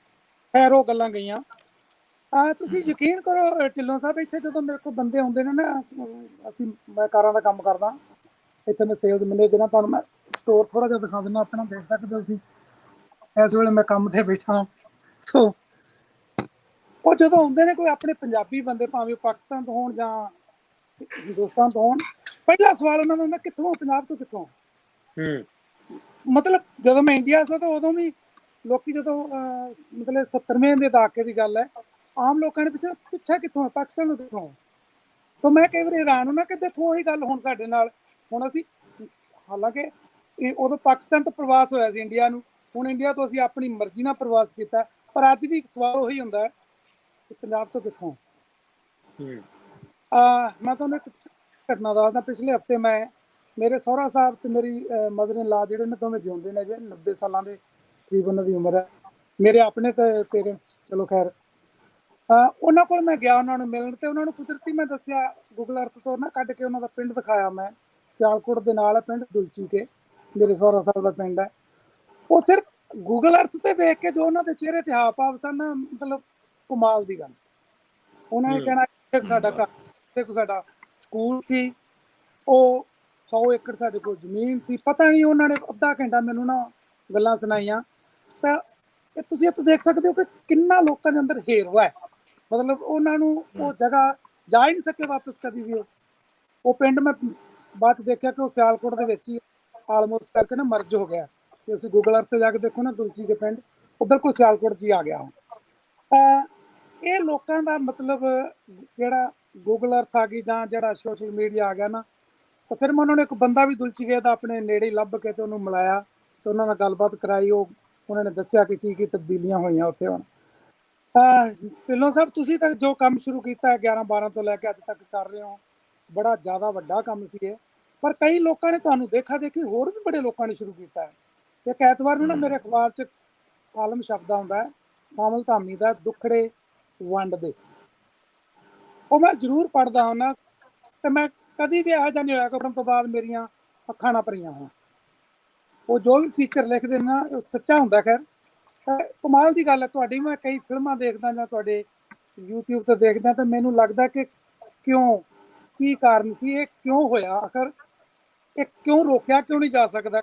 ਉਦੋਂ ਤਾਂ ਖੈਰ ਚਲੋ ਹੋ ਗਿਆ ਜੋ ਹੋ ਗਿਆ, ਅੱਗੇ ਕਿਉਂ ਨਹੀਂ ਰੋਕਿਆ ਜਾ ਸਕਦਾ। ਨਫ਼ਰਤਾਂ ਜਿਹੜੀਆਂ ਐਡੀਆਂ ਦੀਆਂ ਵੱਡੀਆਂ ਦੁਆਰਾ ਖੜੀਆਂ, ਕਈ ਵਾਰੀ ਮੈਂ ਹੈਰਾਨ ਹੁੰਦਾ, ਤੁਹਾਡੇ 'ਚ ਵੀ ਲੋਕੀ ਕਮੈਂਟ ਇਹੋ ਜਿਹੇ ਕਰ ਦਿੰਦੇ ਨੇ, ਪੜ੍ਹ ਕੇ ਆਪਣੇ ਆਪ ਨੂੰ ਸ਼ਰਮ ਆਉਣ ਲੱਗ ਜਾਂਦੀ ਕਿ ਛੱਡੋ ਯਾਰ, ਹੁਣ ਤਾਂ ਛੱਡੋ, ਇੰਨੇ 4 ਪੀੜ੍ਹੀਆਂ ਖੱਪ ਗਈਆਂ ਇਸ ਕੰਮ 'ਚ, ਛੱਡੋ ਪਰਾਂ ਹੁਣ। ਸੋ ਅਸੀਂ ਇੱਕ ਜ਼ੁਬਾਨ ਬੋਲਦੇ ਹਾਂ, ਇੱਕੋ ਜਿਹਾ ਪਹਿਰਾਵਾ, ਇੱਕੋ ਜਿਹੇ ਅਸੀਂ ਦਿਸਦੇ ਹਾਂ। ਖੋਲੋ ਬਾਰਡਰ, ਲੋਕਾਂ ਨੂੰ ਆਉਣ ਜਾਣ ਦਿਓ, ਦੋਵੇਂ ਦੇਸ਼ ਵਸੋ, ਖੁਸ਼ੀ ਰਹੋ। ਦੇਸ਼ ਤਾਂ ਠੀਕ ਨੇ, ਦੋਵਾਂ ਦੀ ਰਿਸਪੈਕਟ ਕਰੋ, ਪਰ ਆਉਣਾ ਜਾਣਾ ਖੋਲੋ, ਰਾਬਤਾ ਕਾਇਮ ਕਰੋ, ਇੱਕ ਦੂਜੇ ਨਾਲ ਵਪਾਰ ਕਰੋ, ਵੰਡੋ, ਖੁਸ਼ੀਆਂ ਵੰਡੋ, ਨਾ ਕਿ ਦੁੱਖ ਵੰਡੋ। ਪ੍ਰਵਾਸ ਬੜੀ ਚੀਜ਼ ਹੈ। ਜਦੋਂ ਹੁਣ ਸਾਡੇ ਅੰਦਰੋਂ, ਮੈਂ ਪਿੰਡ ਗਿਆ ਨਾ ਆਪਣੇ ਪਿੱਛੇ ਮਾਰਚ 'ਚ ਢਿੱਲੋਂ ਸਾਹਿਬ, ਸਾਡੇ ਅੰਦਰ 20 ਸਾਲ ਪਹਿਲਾਂ ਦਾ ਪਿੰਡ ਵਸਦਾ, ਜੋ ਅਸੀਂ 20-25 ਸਾਲ ਪਹਿਲਾਂ ਛੱਡਿਆ, 30 ਸਾਲ। ਹੁਣ ਜਦੋਂ ਜਾਣੇ ਤਬਦੀਲ ਹੋ ਗਿਆ ਸਾਰਾ ਕੁਝ। ਸਾਨੂੰ ਕਈ ਵਾਰੀ ਖੁਦ ਨੂੰ ਲੱਗਦਾ ਕਿ ਅਸੀਂ ਬਗਾਨੇ ਹੋ ਗਏ ਉੱਥੇ, ਮਤਲਬ ਚੀਜ਼ਾਂ ਬਿਲਕੁਲ ਬਦਲ ਚੁੱਕੀਆਂ ਨੇ। ਮੇਰੇ ਪਿੰਡੋਂ ਘੱਟੋ ਘੱਟ 500 ਮੁੰਡਾ ਜਿਹੜਾ ਮਸ਼ਹੂਰ, ਉਹ ਬਾਹਰ ਤੁਰ ਗਿਆ, ਆਸਟ੍ਰੇਲੀਆ ਤੇ ਪਤਾ ਨਹੀਂ ਕਿਹੜੇ ਕਿਹੜੇ ਦੇਸ਼ਾਂ। ਤੁਸੀਂ ਆਖਿਆ ਨਾ ਵੀ ਬਗਾਨੇ ਲੱਗਦੇ ਹੋ, ਗੁਰਬਚਨ ਗਿੱਲ ਸਾਹਿਬ ਆਏ ਸੀ, ਉਹਨਾਂ ਲਿਖਿਆ ਵੀ ਸੀ, ਤੇ ਮੈਂ ਬਲਕਿ ਰਿਕਾਰਡ ਵੀ ਹੋਇਆ ਵੀ ਇੱਕ ਵਾਰੀ ਆਪਣੇ ਨਾਲ ਸੱਚ ਵੀ ਆਏ ਸੀ, ਆਪਣੇ ਘਰ ਬੇਗਾਨਿਆਂ ਵਾਂਗੂ ਮਿਲਣੇ ਦਾ ਅਹਿਸਾਸ ਕਿਉਂ ਹੈ, ਬਿਲਕੁਲ ਮੈਂ 47 ਮਗਰੋਂ ਜੰਮਿਆ, ਮੇਰੇ ਪਿੰਡੇ ਲਾਸ ਕਿਉਂ। ਕਿਉਂਕਿ ਉੱਥੇ ਮੈਂ ਉਹ ਥੜਿਆਂ ਤੇ ਜਾਂ ਉਹ ਸੱਥ ਦੇ ਵਿੱਚ ਜਿਹੜੀਆਂ ਤਾਸ਼ ਦੀਆਂ ਸੀਟੀਆਂ ਬਾਜ਼ੀਆਂ ਲੱਗਦੀਆਂ ਸੀ, ਹੁਣ ਨਹੀਂ ਲੱਗਦੀਆਂ। ਹੁਣ ਉਹ ਨਹੀਂ ਰਿਹਾ, ਉਹ ਨਿੱਕ ਪਿੰਡਾਂ 'ਚ ਵੀ ਨਹੀਂ ਰਿਹਾ, ਸਾਡੇ ਵਾਲੇ ਪਾਸੇ ਤੇ ਨਹੀਂ ਰਿਹਾ। ਮਤਲਬ ਉਹ ਨਿੱਕ ਜਿਹੜਾ ਹੁੰਦਾ ਸੀ ਕਿਸੇ ਜ਼ਮਾਨੇ 'ਚ। ਬਾਕੀ ਤੁਸੀਂ ਜਿਹੜੀ ਇੱਕ ਛੋਟੀ ਜਿਹੀ ਗੱਲ ਕੀਤੀ ਸੀ, ਉਹਦਾ ਮੈਂ ਜ਼ਰੂਰ ਤੁਹਾਨੂੰ ਸ਼ਾਬਾਸ਼ ਦਊਂਗਾ ਕਿ ਕਿਸਾਨੀ ਦੀ ਗੱਲ ਉਠਾਓ, ਕਿਉਂਕਿ ਕਿਸਾਨੀ ਦੇ ਮਸਲੇ ਦੋਵਾਂ ਪਾਸੇ ਇੱਕੋ ਜਿਹੇ ਨੇ, ਤੁਹਾਡੇ ਪਾਸੇ ਵੀ ਸਾਡੇ ਪਾਸੇ ਵੀ। ਇਹ ਬੜੀ ਵੱਡੀ ਚੁਣੌਤੀ ਹੈ, ਬੜੀ ਵੱਡੀ ਮੁਸ਼ਕਲ ਖੜੀ ਹੋ ਗਈ ਹੈ। ਜੇ ਇਕੱਠੇ ਹੋ ਕੇ ਲੋਕ ਕਰਨਗੇ ਤਾਂ ਇਹਦਾ ਹੱਲ ਨਿਕਲ ਸਕਦਾ ਹੈ। ਇੱਕ ਮੇਰੀ ਤੁਹਾਨੂੰ ਹੋਰ ਬੇਨਤੀ ਹੋਗੀ ਢਿੱਲੋਂ ਸਾਹਿਬ, ਜੇ ਕਰ ਸਕਦੇ ਹੋ ਫਿਊਚਰ ਦੇ ਵਿੱਚ, ਇੱਕ ਜਨਾਬ ਹੋਏ ਨੇ ਪੰਜਾਬੀ ਦੇ ਕਵੀ, ਲਿਖਾਰੀ ਹੋਏ ਨੇ ਸ਼ਹਾਦਤ ਹਸਨ ਮੰਟੋ ਸਾਹਿਬ। ਹਾਂਜੀ, ਸੁਣਿਆ ਹੋਏਗਾ ਨਾ, ਪੰਜਾਬੀ ਸਨ ਉਹ। ਸਾਡੇ ਖੰਨੇ ਕੋਲ ਉਹਨਾਂ ਦਾ ਪਿੰਡ ਸੀ ਜਿੱਥੇ ਉਹਨਾਂ ਦੀ ਪੈਦਾਇਸ਼ ਸੀ, ਤੇ ਮੇਰਾ ਖਿਆਲ ਲਾਹੌਰ 'ਚੋਂ ਫੌਤ ਹੋਏ ਨੇ, ਬਾਅਦ 'ਚ ਜਾ ਕੇ 55-56 ਸ਼ਾਇਦ। ਉਹਨਾਂ ਬਾਰੇ ਵੀ ਕਿਸੇ ਦਿਨ ਪ੍ਰੋਗਰਾਮ ਕਰੋ, ਕਿਉਂਕਿ ਮੈਂ ਉਹਨਾਂ ਨੂੰ ਬੜਾ ਪੜ੍ਹਿਆ। ਪੰਜਾਬ ਇੱਕ ਹਿੰਦੁਸਤਾਨ 'ਚ ਉਹਨਾਂ ਬਾਰੇ ਮੂਵੀ ਵੀ ਬਣੀ ਪਿੱਛੇ ਜੇ, ਨਵਾਜ਼ੁਦੀਨ ਇਹਨਾਂ ਦਾ ਪਾਰਟ ਕੀਤਾ ਸੀ, ਬੜੀ ਪਾਕਿਸਤਾਨ ਦੇ ਵਿੱਚ ਵੀ, ਪਾਕਿਸਤਾਨ 'ਚ ਵੀ ਬਣੀ ਮੂਵੀ ਇੱਕ, ਮੇਰੇ ਖਿਆਲ ਪੰਜਾਬੀ ਦਾ ਇੱਕ ਬੜਾ ਬੀਬਾ ਪੋਤਾ ਹੈ, ਭਾਵੇਂ ਸ਼ੈਤਾਨ ਸੀ, ਪਰ ਚਲੋ ਉਹਦੇ ਬਾਰੇ ਗੱਲ ਕਰਨੀ ਬਣਦੀ, ਉਹਦੇ ਬਾਰੇ ਵੀ ਕਿਸੇ ਦਿਨ ਜ਼ਰੂਰ ਗੱਲ ਕਰਿਓ ਪਲੀਜ਼। ਅੱਛਾ ਔਲਖ ਸਾਹਿਬ, ਥੋੜਾ ਜਿਹਾ ਜਿਹੜੇ ਸੁਣਨ ਵਾਲੇ ਨੇ ਇੱਧਰ ਵਾਲੇ ਜਿਹੜੇ ਨੇ ਉਧਰ ਵਾਲਿਆਂ ਨੂੰ ਤਾਂ ਪਤਾ ਹੋਏਗਾ, ਹੁਣ ਇਹ ਜਿਹੜਾ ਅੱਜ ਵੀ ਸ਼ੰਭੂ ਬਾਰਡਰ ਤੇ ਸੀ ਨਿਊਜ਼ ਵੇਖਦੇ ਰਹੀਦਾ, ਇਹ ਅਸਲ ਹੈ ਕੀ ਆ? ਕਿਸਾਨ ਆਰਡੀਨੈਂਸ ਜਿਹੜਾ ਪਾਸ ਕੀਤਾ ਹੈ ਕੀ? ਥੋੜੇ ਜਿਹੇ ਲਫ਼ਜ਼ਾਂ ਜਿਹੜਾ ਦੱਸ ਦਿਓ। ਇਹ ਅਸਲ 'ਚ ਹੈ ਢਿੱਲੋਂ ਸਾਹਿਬ, ਬੜੀ ਛੋਟੀ ਜੀ ਸਿੱਧੀ ਜੀ ਗੱਲ ਹੈ ਕਿ ਇਹ ਜਿਹੜੇ ਕਾਰਪੋਰੇਟ ਵਰਲਡ ਹੈ ਉਹਨਾਂ ਨੇ ਕਿਸਾਨੀ ਨੂੰ ਟੇਕ ਓਵਰ ਕਰ ਲੈਣਾ। ਤੁਸੀਂ ਜੇ ਇਹ ਆਰਡੀਨੈਂਸ ਆਉਣ ਵਾਲੇ 5 ਸਾਲਾਂ ਬਾਅਦ ਤੁਸੀਂ ਦੇਖੋ, ਜਿਹੜੇ ਪੰਜਾਬ ਦੇ ਵਿੱਚ ਆੜਤੀ ਸਿਸਟਮ ਹੈ ਨਾ ਸਾਡਾ, ਇੱਕ ਤੋਂ ਡਿਸਟਰੋਏ ਹੋ ਜਾਣਾ ਬਿਲਕੁਲ। ਦੂਜੀ ਗੱਲ ਇਹ ਕਹਿੰਦੇ ਜਿਹੜੇ ਤੁਸੀਂ ਹੁਣ ਉਹ ਕਹਿ ਰਹੇ ਨੇ ਕਿ ਤੁਹਾਨੂੰ ਮਿਲੇਗਾ, ਬੜਾ ਕੁਝ ਮਿਲੇਗਾ, ਮੇਬੀ ਆਉਣ ਵਾਲੇ 3-4 ਸਾਲ ਬਾਅਦ ਮਿਲੇਗਾ। ਜਦੋਂ ਉਹਨਾਂ ਦੀ ਇਜ਼ਾਰੇਦਾਰੀ ਹੋਗੀ, ਇਜ਼ਾਰੇਦਾਰੀ ਤੋਂ ਬਾਅਦ ਫਿਰ ਉਹ ਆਪਣੀ ਮਰਜ਼ੀ ਕਰਨਗੇ। ਤੋ ਜਿੱਥੇ ਤੁਹਾਡੀਆਂ ਜ਼ਮੀਨਾਂ ਨੇ ਹੌਲੀ ਹੌਲੀ ਜਿਹੜੀਆਂ ਜ਼ਮੀਨਾਂ ਨੇ ਉਹ ਕਾਰਪੋਰੇਟ ਘਰਾਣੇ ਕੋਲ ਤੁਰ ਜਾਣਗੀਆਂ। ਜਿਹੜੇ ਆਮ ਲੋਕ ਨੇ ਉਹ ਮਤਲਬ ਜਿਹੜਾ ਸਾਡੇ ਕੋਲ ਇੱਕ ਸੀ ਕਿਸਾਨ ਜਾਂ ਜੱਟਵਾਦ ਸੀ, ਉਹ ਇੱਕ ਤਰ੍ਹਾਂ ਦਾ ਉਹ ਖਤਰੇ 'ਚ ਹੈ। ਅੱਛਾ ਔਲਖ ਸਾਹਿਬ, ਸਾਡੇ ਇੱਥੇ ਵੀ ਆਰਡੀਨੈਂਸ ਦੀ ਸ਼ਕਲ 'ਚ ਨਹੀਂ, ਵੈਸੇ ਉਹਨੂੰ ਜਦੀਦ ਜਿਵੇਂ ਆਪਾਂ ਟਨਲ ਫਾਰਮਿੰਗ ਦਾ ਕਹਿ ਲਈਏ, ਸਾਡੇ ਇੱਥੇ 2-3 ਵੱਡੇ ਗਰੁੱਪ ਨੇ, ਉਹਨਾਂ ਨੇ ਟਨਲ ਫਾਰਮਿੰਗ ਤੋਂ ਸ਼ੁਰੂ ਕੀਤੀ ਆ ਕਿ ਜੇ ਇਸ ਏਰੀਏ ਦੇ ਵਿੱਚ ਉਹ ਲੈਂਡ ਲੈਂਦੇ ਆ, ਉਹ ਠੇਕੇ ਤੇ ਵੀ ਲਈ ਜਾਂਦੇ ਆ, ਜਿੱਥੇ 50,000 ਉੱਥੇ ਲੱਖ ਦੇ ਕੇ ਲੈ ਲੈਂਦੇ ਆ। ਇਸ ਤਰ੍ਹਾਂ ਦਾ ਉਹਨੂੰ ਟਨਲ ਫਾਰਮਿੰਗ ਦਾ ਨਾਂ ਦਿੱਤਾ ਵਾ, ਮੇਬੀ ਕੋਈ ਇਹਦੇ ਨਾਲ ਸਿਮਿਲਰ ਹੀ ਹੋਵੇ ਜਿਹੜਾ ਆਰਡੀਨੈਂਸ ਹੈ। ਹੌਲੀ ਹੌਲੀ ਉਹਨਾਂ ਨੂੰ ਪੰਜਾਬ ਦੇ ਵਿੱਚ ਪਤਾ ਹੈ ਢਿੱਲੋਂ ਸਾਹਿਬ ਕਿਉਂ ਜ਼ਿਆਦਾ ਫਰਕ ਹੈ? ਕਿਉਂਕਿ ਪੰਜਾਬ ਦੀ ਕਿਸਾਨੀ ਜਿਹੜੀ ਹੈ ਉਹਨਾਂ ਕੋਲ ਆਪਣੀਆਂ ਜ਼ਮੀਨਾਂ ਨੇ, ਸਾਡੇ ਵਾਲੇ ਪੰਜਾਬ, ਤੁਹਾਡੇ ਵਾਲੇ ਪੰਜਾਬ 'ਚ ਵੀ ਸ਼ਾਇਦ, ਰਾਈਟ। ਬਾਕੀ ਹਿੰਦੁਸਤਾਨ ਦੇ ਵਿੱਚ ਅਜੇ ਵੀ ਕਈ ਪਾਸੇ ਜ਼ਗੀਰਦਾਰੀ ਸਿਸਟਮ, ਉੱਥੇ ਬਹੁਤਾ ਫਰਕ ਨਹੀਂ ਪੈਣਾ ਕਿਉਂਕਿ ਉਹਨਾਂ ਕੋਲ ਆਪਣਾ ਨਹੀਂ, ਉਹ ਤਾਂ ਆਲਰੇਡੀ ਮਜ਼ਦੂਰ ਹੀ ਨੇ ਵਿਚਾਰੇ। ਪੰਜਾਬ ਦੇ ਵਿੱਚ ਇਹ ਕਿ ਉਹਨਾਂ ਨੂੰ ਵੀ ਬਿਲਕੁਲ ਉਸੇ ਪਾਸੇ ਲੈ ਕੇ ਜਾ ਰਹੇ ਨੇ ਕਿ ਲੋਕਾਂ ਤੋਂ, ਜਿਵੇਂ ਤੁਸੀਂ ਕਹਿਣਾ ਲੱਖ ਦੇ ਕੇ ਲੈ ਰਹੇ ਨੇ, ਹੁਣ ਲੈ ਮੁੜ ਕੇ ਉਹਨਾਂ ਨੇ ਲੱਖ ਦੀ ਥਾਂ ਤੇ 25,000 ਕਰ ਦੇਣਾ, ਫਿਰ ਕੀ ਕਰੋਗੇ? ਕਿਉਂਕਿ ਇਜ਼ਾਰੇਦਾਰੀ ਹੋ ਜਾਣੀ ਨਾ ਉਹਨਾਂ ਦੀ ਇੱਕ ਤਰ੍ਹਾਂ। ਤੋ ਇਹਦੇ ਲਈ ਮੇਰਾ ਖਿਆਲ ਇਹ ਬੜਾ ਇਮੋਸ਼ਨਲ ਵਿਸ਼ਾ ਹੈ, ਤੇ ਜ਼ਰੂਰ ਇਹਦੇ ਤੇ ਗੱਲ ਕਰਾਂਗੇ। ਇਹ ਤੇ ਨੈਕਸਟ ਆਉਣ ਵਾਲੇ ਸੈਚਰਡੇ ਆਪਾਂ ਐਪੀਸੋਡ ਪੂਰਾ ਕਰ ਲਾਂਗੇ ਜੀ ਇਸੇ ਆਰਡੀਨੈਂਸ ਤੇ। ਜਿਹੜੇ ਇੱਥੇ ਦੇ ਸਾਡੇ ਕੋਲ ਸੂਝਵਾਨ ਨੇ, ਜਿਹੜੇ ਖੇਤੀਬਾੜੀ ਨਾਲ ਜੁੜੇ ਨੇ, ਉਹ ਮੇਰੇ ਦੋਸਤ ਨੇ ਬੁੱਟਰ ਸਾਹਿਬ, ਉਹ ਨੇ ਪੰਜਾਬਪੁਰੇ ਦੇ ਡਾਇਰੈਕਟਰ ਨੇ ਐਗਰੀਕਲਚਰ ਦੇ, ਉਹਨਾਂ ਨੂੰ ਨਾਲ ਲੈ ਲਾਂਗੇ, ਆਪਾਂ ਉੱਥੇ ਗੱਲਬਾਤ ਕਰਾਂਗੇ। ਹੁਣ ਅਰੋੜਾ ਸਾਹਿਬ ਅੱਗੇ ਗੱਲ ਤੋਰੋ ਜੀ। ਜੀ ਇਸ ਆਰਡੀਨੈਂਸ ਦੀ ਮੈਂ ਗੱਲਬਾਤ ਸੁਣ ਰਿਹਾ ਸੀ, ਥੋੜੀ ਜਿਹੀ ਮੈਂ ਦੀ ਵਜ਼ਾਹਤ ਕਰਦੇ ਲੋਕਾਂ ਨੂੰ ਜਿਹਨਾਂ ਨੂੰ ਨਹੀਂ ਪਤਾ ਕੀ ਹੈ, ਸਮਝ ਜਾਣ ਕਿ ਸੋ ਹਿੰਦੁਸਤਾਨ ਦੇ ਵਿੱਚ ਮੌਨਸੂਨ ਸੈਸ਼ਨ ਜੂਨ ਵਿੱਚ ਜਿਹੜਾ ਸੈਸ਼ਨ ਹੋਇਆ ਪਾਰਲੀਮੈਂਟ, ਉਹਦੇ ਵਿੱਚ 3 ਆਰਡੀਨੈਂਸ ਨਵੇਂ 3 ਬਿੱਲ ਪੇਸ਼ ਕੀਤੇ ਗਏ। ਬਿੱਲ ਜਦੋਂ ਸਾਈਨ ਹੋ ਜਾਂਦਾ ਆਰਡੀਨੈਂਸ ਬਣ ਜਾਂਦਾ, 3 ਬਿੱਲ ਪੇਸ਼ ਕੀਤੇ ਗਏ। ਜਿਹੜਾ ਉਹਦੇ ਵਿੱਚ 3 ਅਲੱਗ-ਅਲੱਗ ਬਿੱਲ, ਉਹ ਕਿਸਾਨਾਂ ਨੂੰ ਪ੍ਰੋਟੈਕਟ ਕਰਨ ਵਾਸਤੇ ਬਿੱਲ ਬਣਾਏ ਗਏ ਨੇ। ਸਰਕਾਰ ਦਾ ਇਹ ਮੰਨਣਾ ਹੈ ਕਿਸਾਨਾਂ ਦੀ ਬਿਹਤਰੀ ਵਾਸਤੇ। ਜਿਹੜਾ ਪਹਿਲਾ ਬਿੱਲ ਹੈ ਉਸ ਵਿੱਚ 3 ਮਦਾਂ ਨੇ। ਜਿਹੜਾ ਸੈਕਸ਼ਨ 2B ਹੈ ਉਸ ਦੇ ਵਿੱਚ ਕੁਝ ਚੀਜ਼ਾਂ ਨੇ, ਜਿਹੜੇ 3 ਚੀਜ਼ਾਂ ਨੇ ਜਿਸ ਤੇ ਕਿਸਾਨਾਂ ਨੂੰ ਇਤਰਾਜ਼ ਹੈ, ਖਾਸ ਤੌਰ ਤੇ ਹਰਿਆਣੇ ਤੇ ਪੰਜਾਬ ਦੇ ਕਿਸਾਨਾਂ ਨੂੰ ਇਤਰਾਜ਼ ਹੈ। ਉਹਦੀ ਗੱਲ ਮੈਂ ਕਰ ਲੈਣਾ, ਬਰੀਫਲੀ ਸਮਝਾਉਣ ਦੀ ਕੋਸ਼ਿਸ਼ ਕਰਾਂਗਾ, ਲੰਬੀ ਉਹਦੀ ਡਿਟੇਲ ਵਿੱਚ ਨਹੀਂ ਜਾਵਾਂਗਾ। ਉਹ 3 ਮਦਾਂ ਨੇ। ਇੱਕ ਹੈ ਕਿ ਟਰੇਡਰ ਦੇ ਇੱਕ ਨਵਾਂ ਚੀਜ਼ ਪੈਦਾ ਕੀਤੀ, ਟਰੇਡਰ ਯਾਨੀ ਉਹ ਬੰਦਾ ਜੋ ਕੁਝ ਖਰੀਦ ਸਕਦਾ ਹੈ, ਵੇਚ ਸਕਦਾ ਹੈ। ਟਰੇਡਰ ਕੌਣ ਹੈ? ਕੋਈ ਵੀ ਇਨਸਾਨ ਜਿਸ ਕੋਲ ਪੈਨ ਨੰਬਰ ਹੈ, ਜਿਹਨੂੰ ਕਹਿੰਦੇ ਇੰਡੀਆ ਵਿੱਚ ਕਹਿੰਦੇ ਆ ਪਰਸਨਲ ਅਸੈਸਮੈਂਟ ਨੰਬਰ। ਜਿਵੇਂ ਪਾਕਿਸਤਾਨ ਨਾਦਰਾ ਕਾਰਡ ਹੈ, ਉਸ ਤਰ੍ਹਾਂ ਇੰਡੀਆ ਵਿੱਚ ਉਹਨੂੰ ਪੈਨ ਨੰਬਰ ਹੈ, ਜਿਹਨੂੰ ਕਹਿੰਦੇ ਪਰਸਨਲ ਅਸੈਸਮੈਂਟ ਨੰਬਰ। ਜਿਸ ਕੋਲ ਪੈਨ ਨੰਬਰ ਹੈ ਉਹ ਕੋਈ ਵੀ ਕਣਕ, ਝੋਨਾ, ਗੰਦਮ ਦੀ ਜਿਹੜੀ ਉਹਦੇ ਪ੍ਰੋਡਿਊਸ ਖਰੀਦ ਸਕਦਾ ਹੈ। ਹਰ ਇੱਕ ਦੇ ਕੋਲ ਅਖਤਿਆਰ ਹੋ ਜਾਏਗਾ। ਇੱਕ ਦੂਸਰਾ, ਉਹਦੇ ਤੇ ਜਿਹੜੀ ਖਰੀਦ ਸੀ ਉਸ ਦੇ ਉੱਤੇ ਪਹਿਲਾਂ ਇੱਕ ਟੈਕਸ ਲੱਗਦਾ ਸੀ, ਉਹ ਟੋਟਲ 8.5% ਟੈਕਸ ਲੱਗਦਾ ਸੀ। ਉਹ ਟੈਕਸ ਹਟਾਇਆ ਜਾ ਰਿਹਾ ਉਸ ਵਿੱਚੋਂ। ਉਹ ਜੋ 2.5% ਆੜਤੀ ਨੂੰ ਮਿਲਦਾ ਸੀ, 3% ਡਿਵੈਲਪਮੈਂਟ ਚਾਰਜ ਹੁੰਦਾ ਸੀ, ਤੇ ਬਾਕੀ ਦਾ ਜਿਹੜਾ ਬਚਿਆ 3% ਸੀ ਉਹ ਇੱਕ ਹੋਰ ਚਾਰਜ ਸੀ ਜੋ ਮੇਰੇ ਜ਼ਹਿਨ ਵਿੱਚ ਨਹੀਂ, ਪਰ ਟੋਟਲ 8.5% ਸੀ। ਉਹ ਜਿਹੜਾ 3% ਜੋ ਹਟਾ ਰਹੀ ਸਰਕਾਰ ਕਿ ਇਹ ਨਹੀਂ ਲੱਗੇਗਾ ਜੀ ਇਸ ਤੋਂ ਬਾਅਦ। ਹੁਣ ਟੈਕਸ ਸਰਕਾਰ ਹਟਾ ਰਹੀ ਹੈ ਤੇ ਕਿਸਾਨ ਕਹਿੰਦੇ ਟੈਕਸਾਂ ਨੂੰ ਲਾਓ। ਇਹ ਬੜੀ ਅਜਬ ਦੀ ਗੱਲ ਲੱਗਦੀ ਹੈ। ਕਿਉਂ? ਇਹਦੀ ਵਜ੍ਹਾ ਸਮਝਣ ਦੀ ਲੋੜ ਹੈ। ਟਰੇਡਰ ਜਿਹੜਾ ਹੈ, ਜਿਹੜਾ ਪੰਜਾਬ ਤੇ ਹਰਿਆਣੇ ਦੇ ਵਿੱਚ ਖਾਸ ਤੌਰ ਤੇ ਹਿੰਦੁਸਤਾਨ ਦੇ ਇਲਾਕੇ, ਜਿਹੜਾ ਆੜਤੀਆ ਹੈ ਉਹ ਸਮਾਨ ਲੈਂਦਾ ਸੀ, ਗੰਦਮ ਲੈ ਲਈ, ਝੋਨਾ ਲੈ ਲਿਆ, ਜੋ ਕੁਝ ਵੀ ਪ੍ਰੋਡਿਊਸ ਖਰੀਦ ਲਈ, ਉਸ ਤੋਂ ਸਾਲ 6 ਮਹੀਨੇ ਬਾਅਦ ਉਹ ਪੈਸੇ ਦਿੰਦਾ ਸੀ। ਆੜਤੀਆ ਜਿਹੜਾ ਸੀ ਉਹ ਮੰਡੀ ਦੇ ਵਿੱਚ ਲਾਇਸੈਂਸ ਸੀਗਾ। ਉਹ ਲਾਇਸੈਂਸ ਤੇ ਉਹਦੀ ਸਾਲਾਨਾ ਹੁੰਦੀ ਸੀ। ਜਦੋਂ ਉਹ ਲਾਇਸੈਂਸ ਮਿਲਦਾ, ਉਹਦੀ ਫਾਈਨੈਂਸ਼ੀਅਲ ਸਟੇਟਸ ਚੈੱਕ ਕੀਤਾ ਜਾਂਦਾ ਕਿ ਉਹਦੇ ਕੋਲ ਵਾਕਈ ਪੈਸੇ ਹੈ ਨੇ ਦੇਣ ਲਈ ਜਾਂ ਨਹੀਂ। ਤਾਂ ਉਹ ਹੁੰਦਾ ਕੀ ਸੀ ਕਿ ਜਦੋਂ ਆੜਤੀ ਨੇ ਸਮਾਨ ਲਿਆ, 6 ਮਹੀਨੇ ਬਾਅਦ ਪੈਸੇ ਦੇ ਰਿਹਾ, ਤੇ ਕਿਸਾਨ ਨੂੰ ਤਸੱਲੀ ਸੀ ਕਿ ਯਾਰ ਮੈਨੂੰ ਪੈਸੇ ਮਿਲ ਜਾਣਗੇ। ਹੁਣ ਜਦੋਂ ਟਰੇਡਰ ਆ ਗਿਆ, ਟਰੇਡਰ ਦੀ ਕੋਈ ਲਾਇਸੈਂਸ ਨਹੀਂ ਹੈ। ਤੁਸੀਂ ਸਮਾਨ ਲੈ ਲਿਆ, ਤੁਸੀਂ ਪੈਸੇ ਲੈ ਲਿਆ, ਨਾਸਰ ਕਹਿੰਦਾ ਜੀ ਮੈਂ ਤਾਂ ਪੈਸੇ ਦੇਣੇ ਹੀ ਨਹੀਂ, 6 ਮਹੀਨੇ ਬਾਅਦ ਮੇਰੇ ਕੋਲ ਪੈਸੇ ਨਹੀਂ ਹੈਗੇ, ਤੇ ਕਿਸਾਨ ਤਾਂ ਜਿਹੜਾ ਡੁੱਬ ਗਿਆ। ਸੋ ਪਹਿਲੀ ਪ੍ਰੋਬਲਮ। ਦੂਸਰੀ ਪ੍ਰੋਬਲਮ ਇਹ ਹੈ, ਜਦੋਂ ਇਹਦੇ ਜਿਹੜਾ ਆੜਤੀ ਜਿਹੜਾ ਕਮਿਸ਼ਨ ਜਿਹੜਾ 2.5% ਦਾ ਹਟਾਇਆ ਗਿਆ, ਆੜਤੀਆ ਦਾ ਸਿਸਟਮ ਜਿਹੜਾ ਖਤਮ ਹੋ ਜਾਂਦਾ ਹੈ ਤੇ ਉਹਦੇ ਨਾਲ ਕੀ ਹੋਏਗਾ ਕਿ ਜਿਹੜੇ ਕਾਰਪੋਰੇਟ ਘਰਾਂ ਦੇ ਲੋਕ ਅੱਜ ਵੱਧ ਰੇਟ ਦੇ ਕੇ ਕਿਸਾਨ ਨੂੰ ਸਮਾਨ ਚੁੱਕ ਲੈਣਗੇ, ਉਸ ਨਾਲ ਆੜਤੀਆ ਵਾਲਾ ਸਿਸਟਮ ਖਤਮ ਹੋ ਜਾਏਗਾ, ਮੰਡੀਆਂ ਖਤਮ ਹੋ ਜਾਣਗੀਆਂ, ਬਿਲਕੁਲ ਬਰਬਾਦ ਹੋ ਜਾਏਗਾ। ਫਿਰ ਜਦੋਂ ਕੰਟਰੋਲ ਸਿਰਫ ਕਾਰਪੋਰੇਟ ਵਰਲਡ ਦੇ ਕੋਲ ਆ ਗਿਆ, ਕਾਰਪੋਰੇਟ ਵਰਲਡ ਚਾਹੇ ਤੇ ਇਹ ਕਰ ਸਕਦਾ ਹੈ। ਕਾਰਪੋਰੇਟ ਵਰਲਡ ਕਹਿੰਦਾ ਜੀ ਹੁਣ ਅਸੀਂ ਤੁਹਾਨੂੰ ਆਪਣੀ ਮਰਜ਼ੀ ਦਾ ਰੇਟ ਦੇਵਾਂਗੇ, ਸਾਡੀ ਮਰਜ਼ੀ ਦਾ ਰੇਟ ਕੀ ਹੈ ਉਹ ਅਸੀਂ ਫੈਸਲਾ ਕਰਾਂਗੇ, ਕਿਉਂਕਿ ਤੁਹਾਡੇ ਕੋਲ ਕੋਈ ਚੋਇਸ ਹੀ ਨਹੀਂ ਹੈ। ਫਿਰ ਉਹ ਰੇਟ ਘਟਾ ਕੇ ਦੇਣਾ ਸ਼ੁਰੂ ਕਰ ਦਿੰਦੇ।